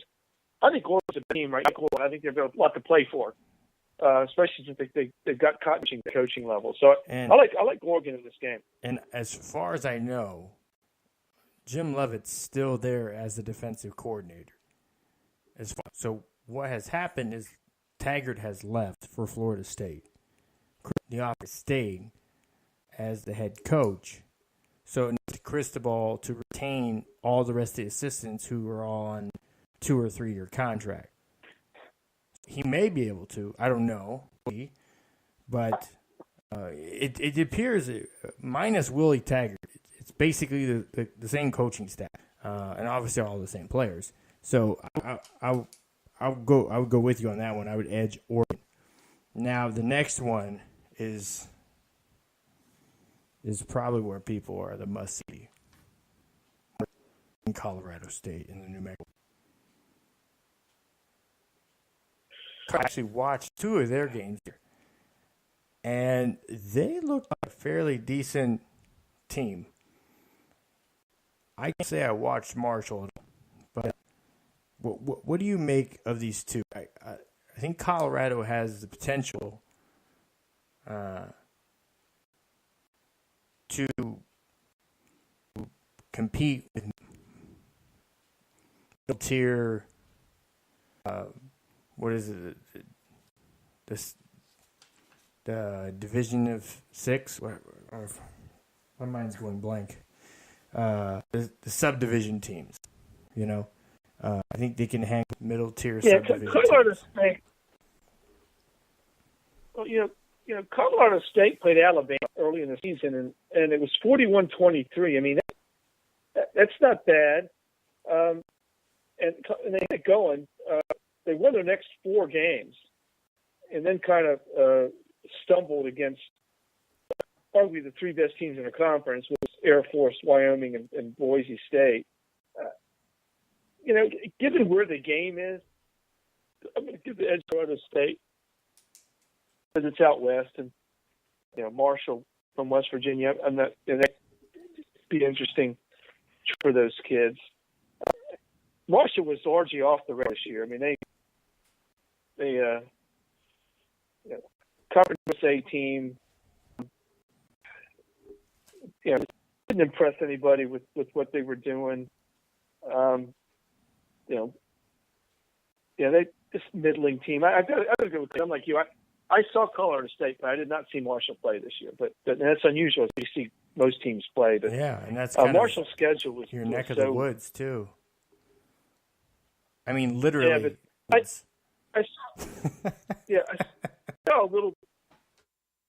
Thank you. I saw a little bit of their game against NC State, but I wasn't really noticing who they were playing.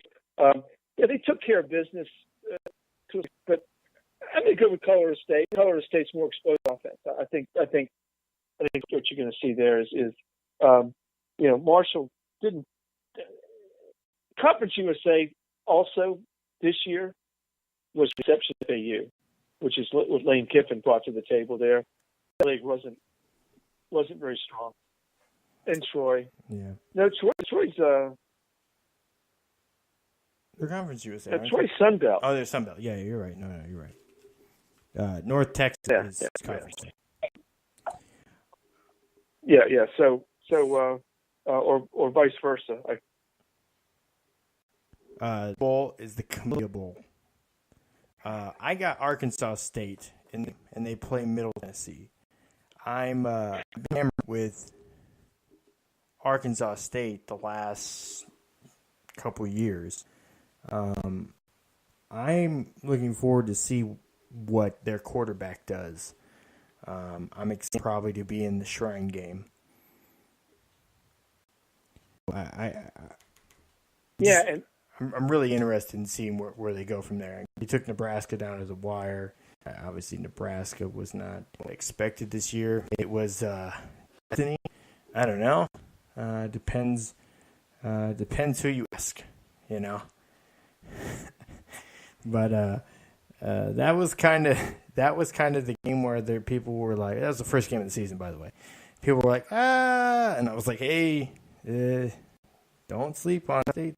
Went down to the last play of the game, and then losing to Northern Illinois. We're gonna find pretty much what happened at that point of the season. We're gonna have to get a new coach, but we're gonna start with the athletic director, and then they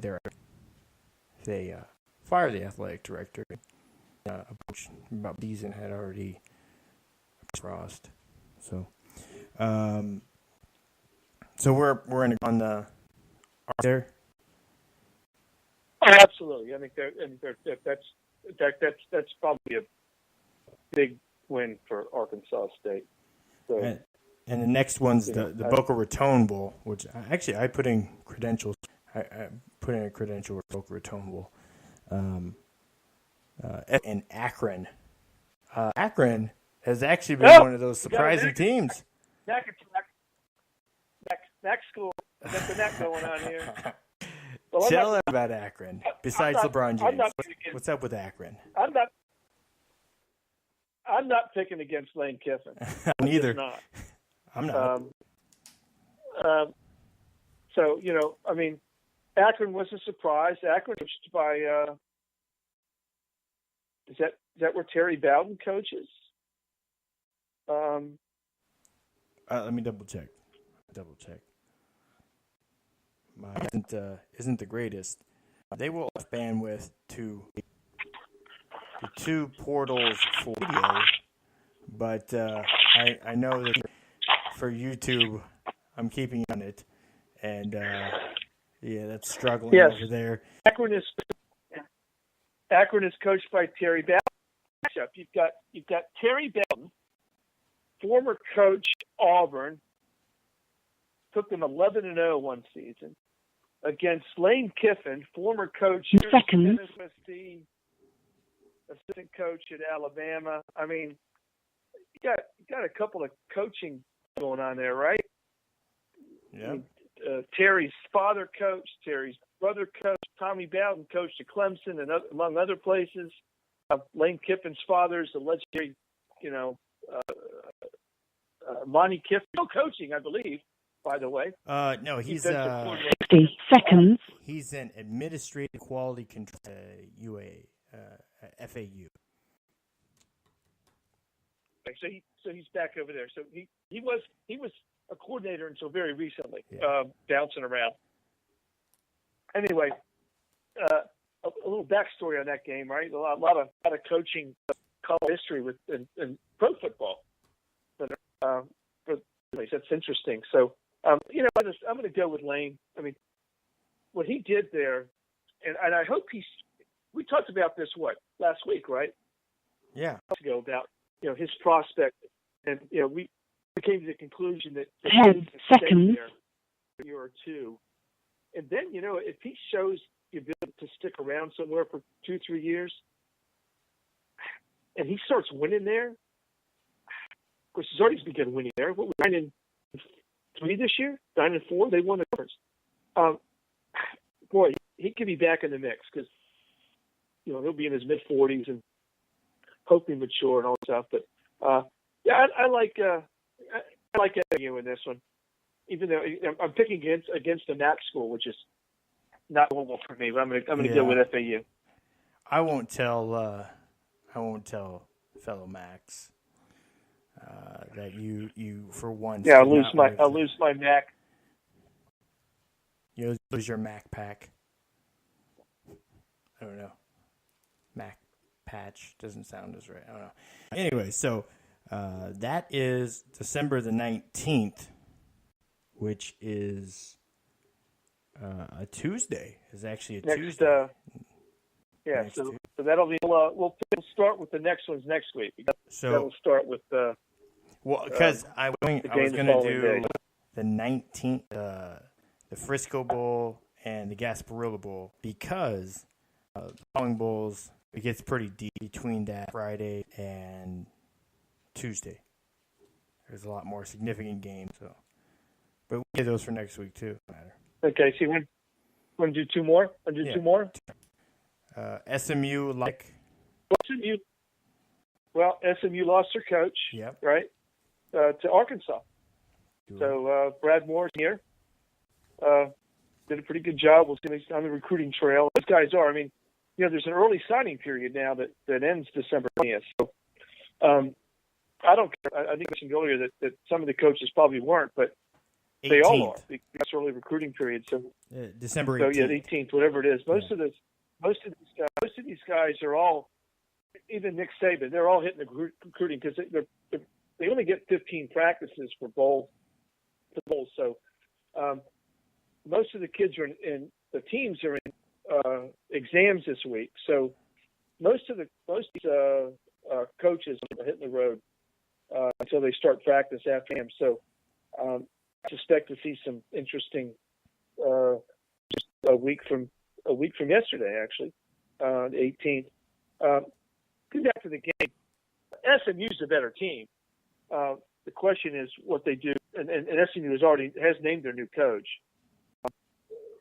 I think they named the guy from Arkansas State, but I may be wrong on that. The coaching carousel has been quite confusing this year, so I'm not sure, but I thought they did. The question is whether guys come in and coach a bowl game or not. It's hard to say how all that movement takes place. Team, I think, to win this game. All right. So we agree on that one too, huh? And now the Gasparilla Bowl. Now, this used to be called the St. Pete Bowl, but they renamed it to the Gasparilla Bowl, which I like. It sounds a lot. It's not technically. Excuse me. Wait. The complete name.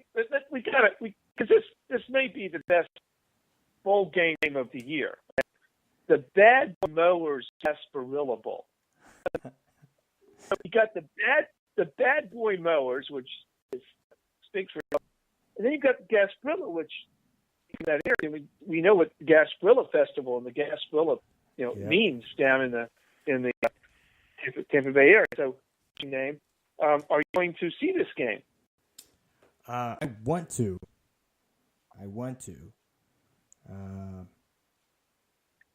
But I don't know what will happen. I put in credentials for that one as well. But I'm also trying to go to the Outback Bowl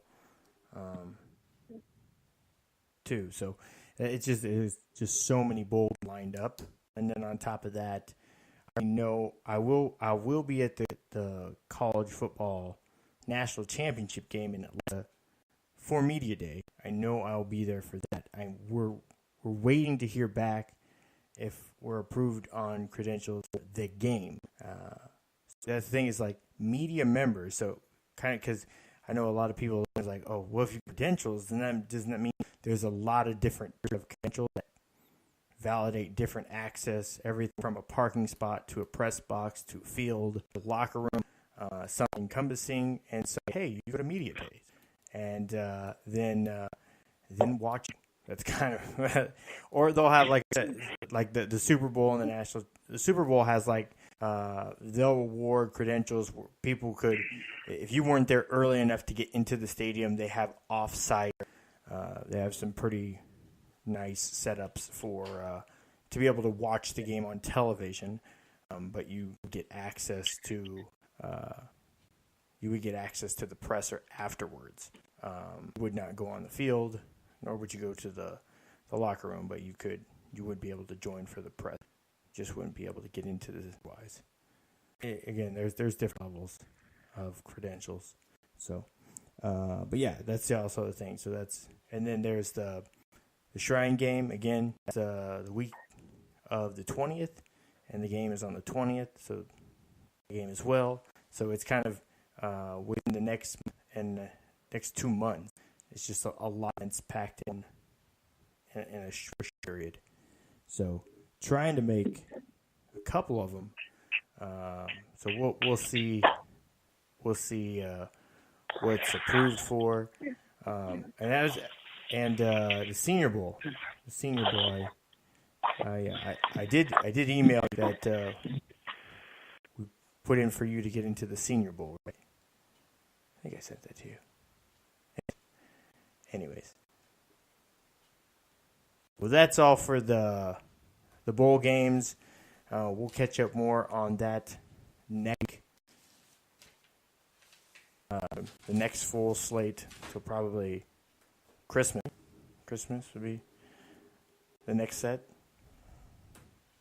So, still there? Thanks, Kevin.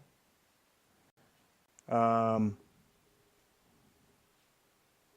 Okay. but I'm going to have to bail as usual at this time. But we didn't pick a winner for that game. I like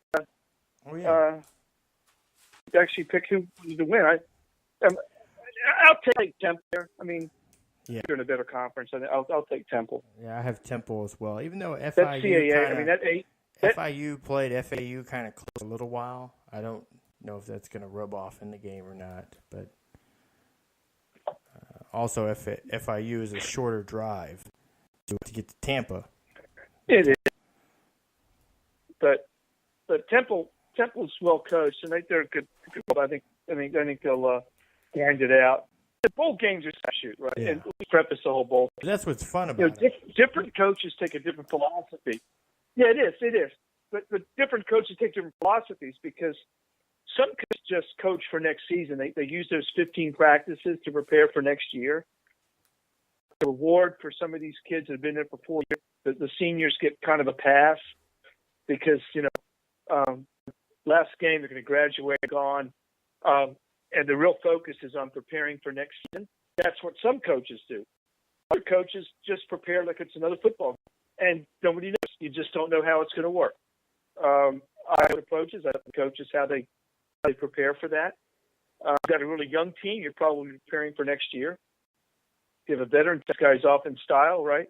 So it's just how it works. That's why it's so hard to pick these games. I don't even bother anymore. It's just a different, to try to research. And so a lot of times it's just kind of off the cuff like we did tonight. But I like Temple. But we start to get into some actually pretty compelling matchups. And I'm looking ahead to like the Birmingham Bowl with Texas Tech and South Florida. That's a good football game, right? Yeah. I know you're in that. That's a good football game. San Diego State against Army. Fresno State, Houston. You start to get to some pretty compelling games this year. Utah, West Virginia. I'm just looking down at some of these that stick out. In my mind anyway, that could be very interesting. So, Tech, Missouri. That's an interesting one as well. So we'll talk about this next week. So. All right, wonderful. It's Kevin Kress, ladies and gentlemen. If you go to kevkresssports.blogspot.com, his blogs over there, as well as just about all of your content is over on the CHT.com. I know you can also easy click access to purchasing the P.K. Frazier novel series as well. So, thanks, Kevin, and look forward to next week. All right, talk to you next week. All right. Thanks, man. Bye-bye. Thank you. Gonna move on in a second to NBA. But first, I kind of wanted to look at. I know the common thread is that, we're tanking. They're down about 7% from normal levels. Week by week, it depends on the game. Most Monday Night Football games are actually up, which is advantageous for ESPN. And the moves that Disney is making, potentially buying interest or outright parts of 20th Century Fox assets, which include Hulu, give them avenues for them having a more proprietary subscription-based service where they'd be getting money, being able to watch ESPN on Hulu, and they'd be making up ends from where they're missing out on it through cable subscribers. Because right now, ESPN, if you have cable television, and ESPN's one of the channels, or even if any sort of television provider and you're watching ESPN, $7 a month of what you pay goes to ESPN. They are the highest priced subscription service across all channels. They're the most for cable. It's not considered premium television, that is, of course. Obviously, HBO, you're looking at, $10, $12 a month, whatever. Some got it free for a year. I have HBO free for a year. But that's where the big money comes in. So they banked on, because they're getting that money from, then they can charge these obscene prices or ads to make up for the obscene prices that they paid out for Monday Night Football and a wild card game for the NFL, as well as the NBA. And that's just it. I don't think the NBA is really getting the return that they're looking for. And I think at the end of the day, they're going to have to look at other options for the way they present you. It was great. They need to find a way to bring people into, because right now, just YouTube, you can go on Netflix, Amazon, you can watch the 30 for 30 everywhere. And we found out, in the last 3 decades, with automobiles, that retain their value long because of recalls, and aftermarket parts are less, so the value's higher. The recalls improve quality, just so people are clear with that. American-made cars, it's, little fix, payoff settlements, tons of aftermarket parts, so money on the aftermarket part market. Hopefully they come to the dealerships. That gets parts directly through manufacturers. Now, that's kind of the issue that they're looking at. The programming is, in some sense, way too readily available. If you can see them everywhere, what's the value in paying for them? The same with highlights. You don't need SportsCenter to see a top 10 highlights. I have Instagram. I have Twitter, Facebook. They're free. I get those already. And if it's something really that crazy, it's going to trend, and I'll get an alert. Also, the Bleacher Report app that will tell things along those lines if I want to know what's going on. So I don't need sports. People don't need sports center. I don't need a highlight show anymore. There is room for the world leader in sports and as the top sports, but there's to be some restructuring, and the way people have access to it is going to have to change too. The ESPN side is probably one that you want up front that people aren't paying for. You're just making sure it's almost like it's free. You want to make that. They're doing new campaigns like specials or versions of SportsCenter where it's just on a special SportsCenter just for Snap, or one that's just designed for Facebook or for the social media audience. And that's all fine, but if you look at the numbers, what news coverage do people overwhelmingly the most? It's going to be their local news. And then following at whatever network news they get. And being NBC, ABC News isn't a bad thing. Being cable network news is not bad. But ESPN has always looked at itself as cable, as the premium product of cable television without being a premium channel. So they've kind of banded kind of numbers that we should get HBO type money from subscribers because we're providing something so unique. It's not anymore. So I think providing even news always keeps them in front of people, because if it's more easily to access, scores, stats, updates like that, then that's good. You want people to stuff like that. The news part, that's for free.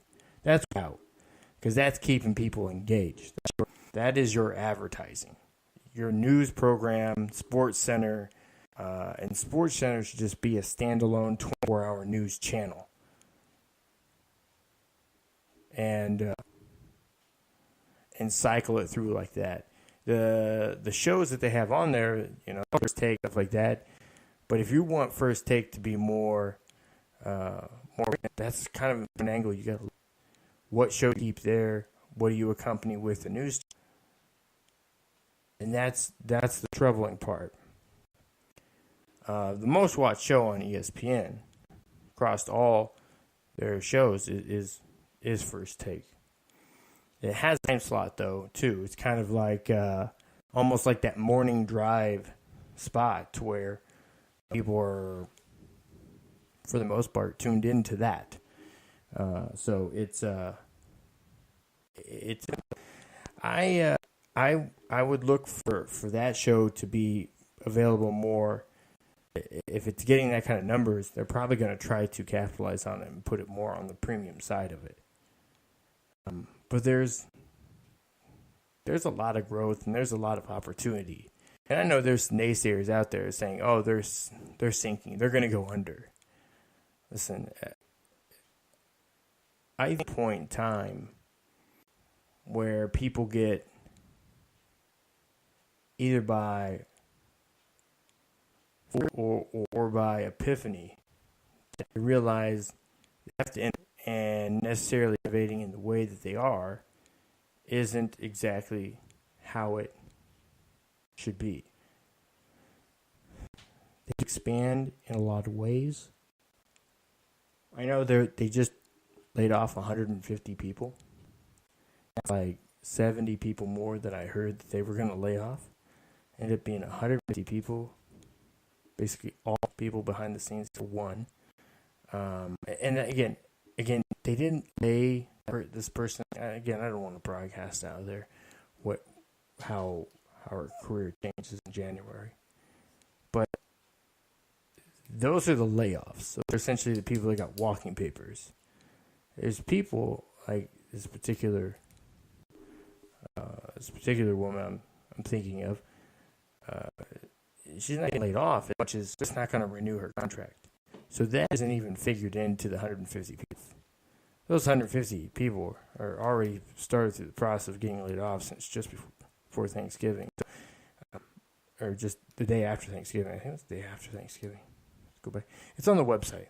You can go get it out on the website. But that's not even counting that they're just not renewing contracts for. So they are having to make some to staffing. Were they overstaffed? Maybe so. But when you're going to reach a range of every sport,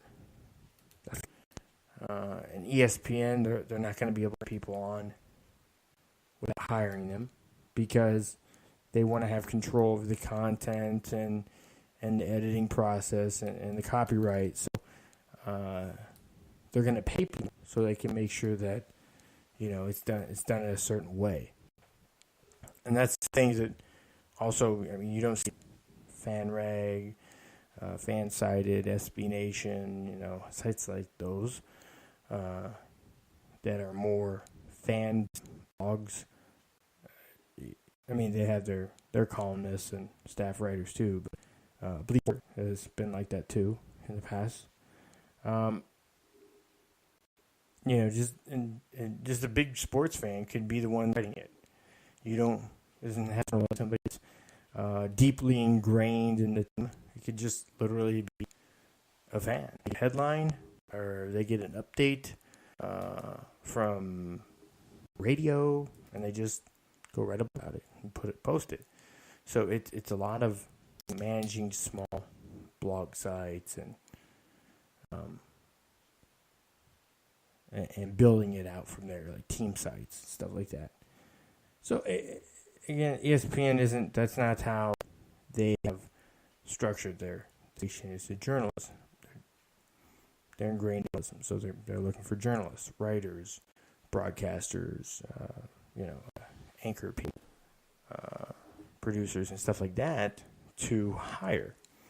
Also, ESPN gets money from related contract where they allow local stations, sports stations, to use content and use of like audio and stuff like that. For example, 620 WDA here in Tampa is the ESPN affiliate, so you'll hear them say, if they do an update on the Lightning or Bucks, it'd be the Lightning Sports Center or the Bucks Sports Center. It's an update, and be able to use the ESPN Sports Center sound, the music, and they pay. Well, they're also technically Fox Sports as well, because not only do they carry ESPN, they also carry Fox. So, Cowherd, Dan Patrick.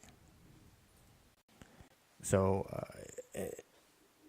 and Dan Patrick's kind of one of those shows that really it goes between Fox and NBC because he works for both. So the show kind of shows up on mini networks. So, and that's it's really interesting overall look at, the business side of it. Are NFL numbers down? Yes. Is it so significant that really owners are super worried? No, I don't think so. I don't think they're super worried. I don't think they like it. They want it fixed, but then it's not a worry. Because I still look back at games like Cowboys Broncos week 2. Almost 26 watched.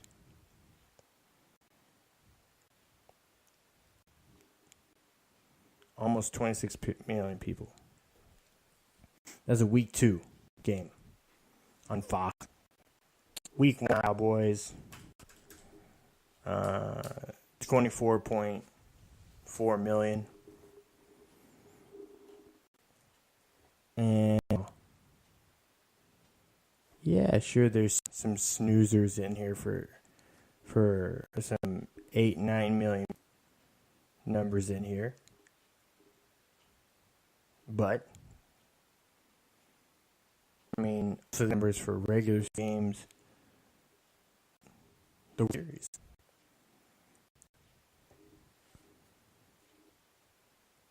Cowboys, it's probably safe to say. Just think some people kind of a scope of a different perspective. The Dallas Cowboys are the only NFL franchise that stadium capacity would rival major universities. Most NFL stadiums are, 60,000 or less, capacity is over 90,000 in Dallas. So you're averaging, and I think their average attendance was 90-some thousand people. It holds over 100. I think it goes close to or right at 100. They're averaging 9,000 people. And then on top of that, 1 million people, pretty much on average, watch the game every week. America can look at I'm looking at the ratings. Rams Cowboys week 4, 1 million. Pack Cowboys week 5, 24 million. I don't think people really realize the way that this fan base shows up. Again, they haven't really showed up on the field, the 90s, truly. So it's not like what the product they're putting out there is something that everybody needs to chase. Yeah, the numbers are down. Viewership's always down in election years. So last election year, it's kind of carryover from that. The election cycle, very turbulent first year, socially and politically. So it's reflecting the numbers. Is it a sign that is collapsing? No, I don't think so. 21 point.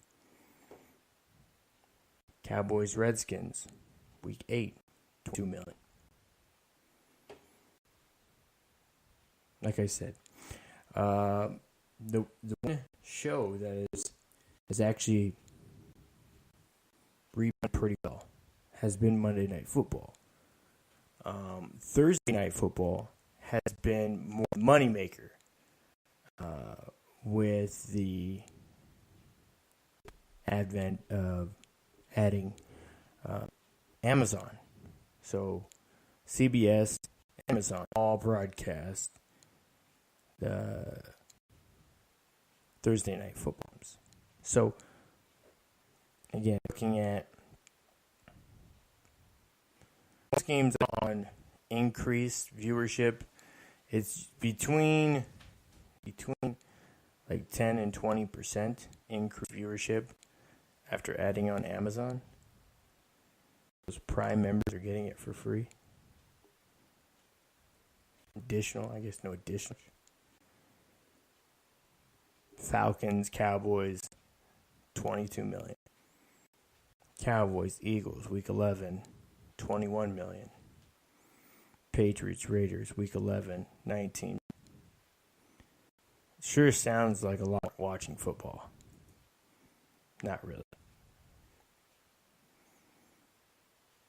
So, they say the holdout on viewers holdout rating is across the board is like 12.6, right? And that was looking at the Chiefs and Patriots game from week 1. So they got 21.8 million viewers. And again, like I said, the household rate. I said holdout rate. Household rate. The viewer rating is 12.6. That's good. Vikings, Lions, week 12. 24.7 million. Chargers, Cowboys, 26.3 million. Panthers, Saints, week 13, 20.2 million. Eagles, Seahawks, 19.7 million. No down does not mean that it is crashing or imploding on itself. The NFL has its fair of issues. That's true. It's undeniable. It's true. However, to say that it's imploding itself and that has anything to do with kneeling, it's nonsense. Is things lessened by political season? Yes, and I think there is some jet lag from over the course of this first year. Social issues. It seems, again, I can't back that, but it seems that there's been more terror attacks or tragedies, whichever you want to call them. At least, so a lot of things to pull people away from sport, from the NFL. Now, can the NFL get passes? Absolutely. Amazon, YouTube even. I mean, we're on YouTube now. YouTube, Twitter, Facebook, all looking for ways to get TV programming rights. And so when they see 22 million, 24 million, etc., those are very attractive for them because right now their original programming,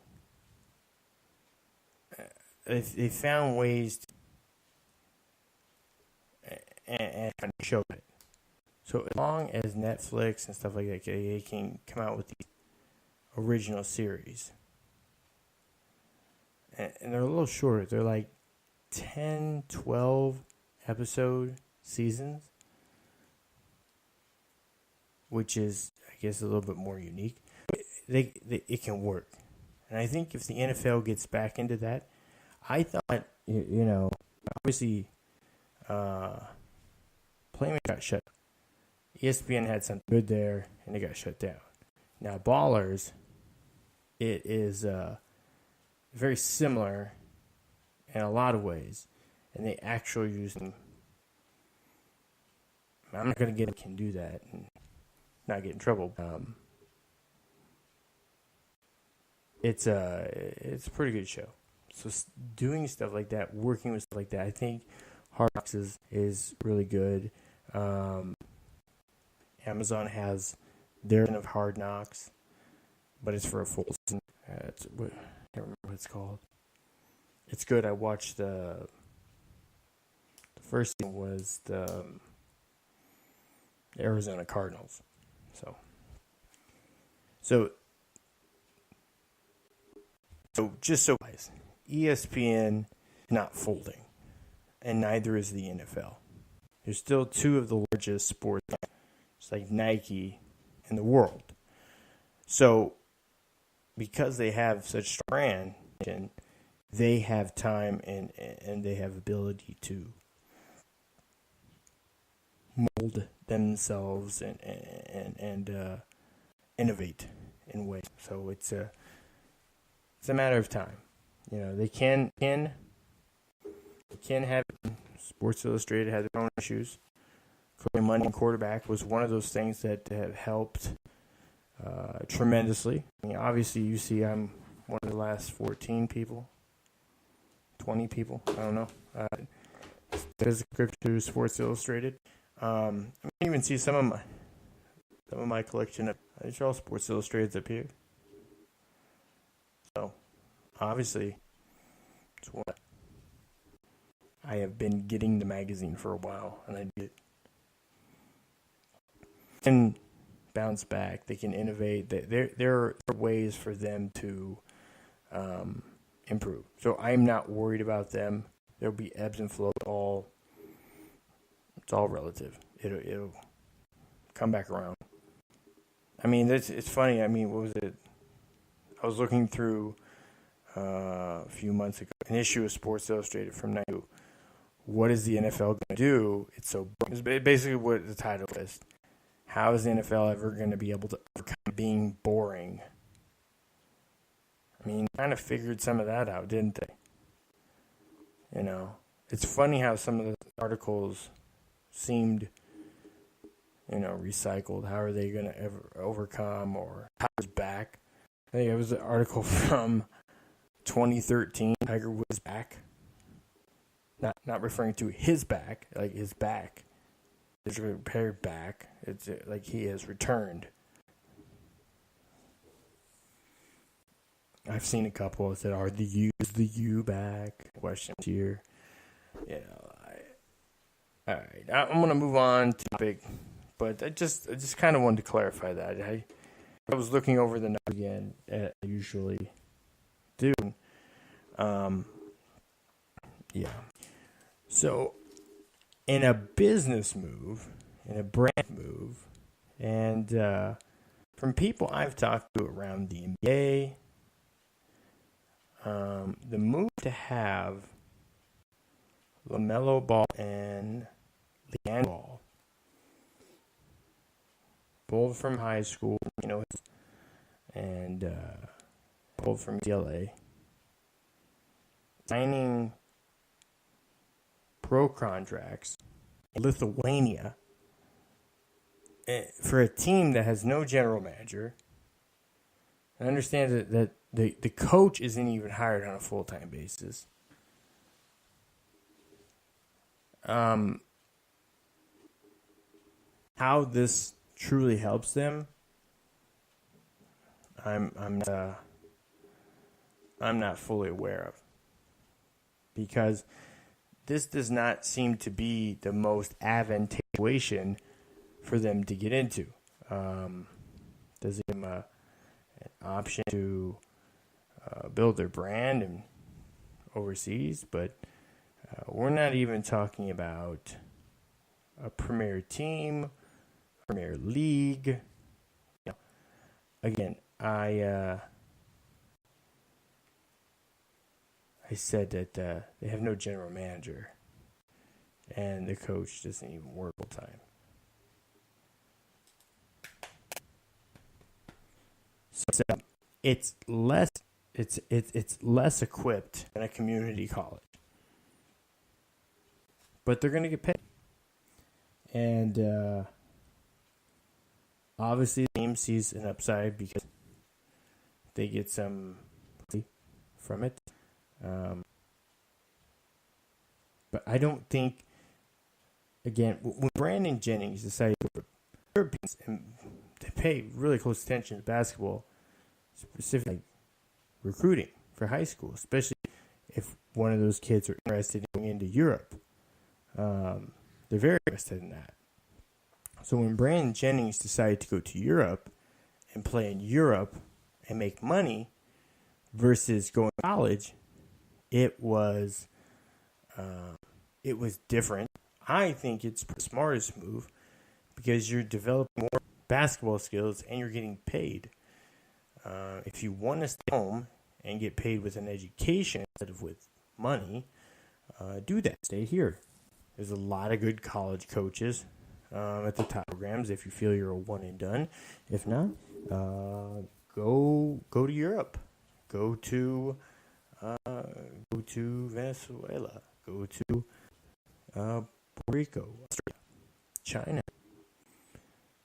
Play professionally, and then in the draft, once you're 1 year removed from graduation of high school. So that's simple.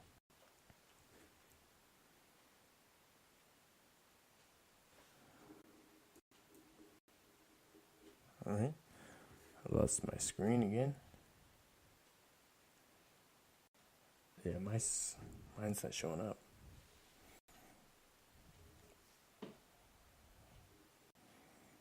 I don't know. But as far as LeVar Ball, I know a lot of people very love him. It's a dumb move. I'm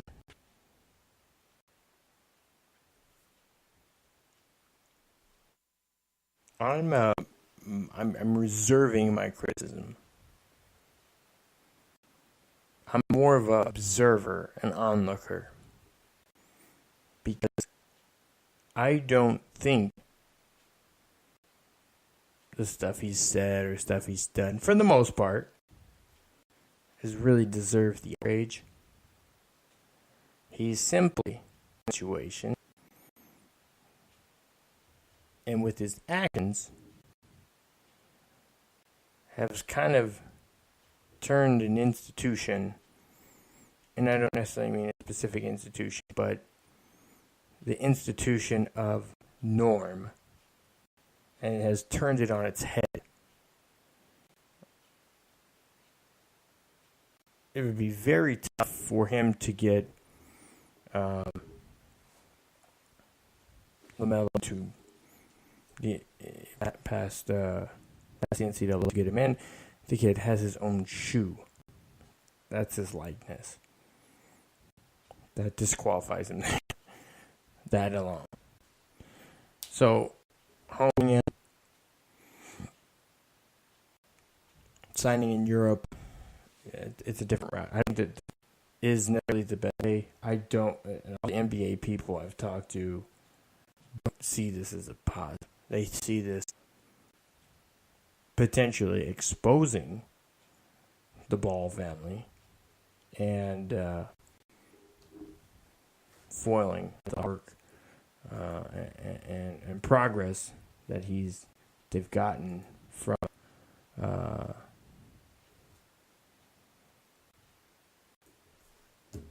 their actions. I don't know how else to put it.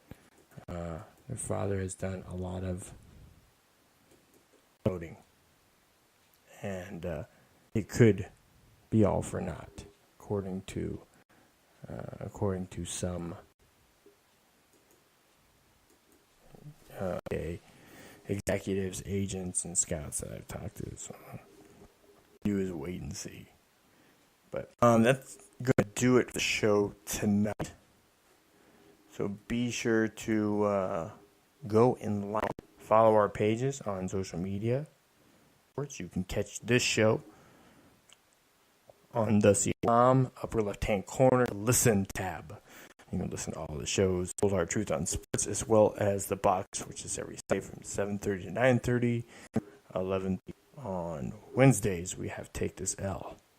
Occasionally, a podcast. We're ever growing, ever evolving. If you are interested, you out, send it an email, thechtonsports@gmail.com. Just make you in the title bar, make sure you put in there that your interest and attention to me. So make sure I get it to review it. On top, you can follow me. You see here, my handle's at Matt Long Sports. And that's pretty much going to do it for tonight. Hope you all enjoy the rest of your week. Safe. And I'm out.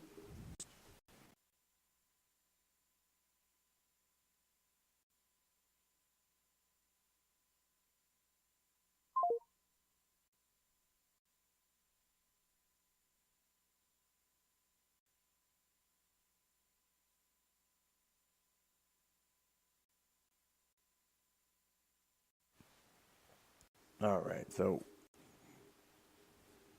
for my YouTube people,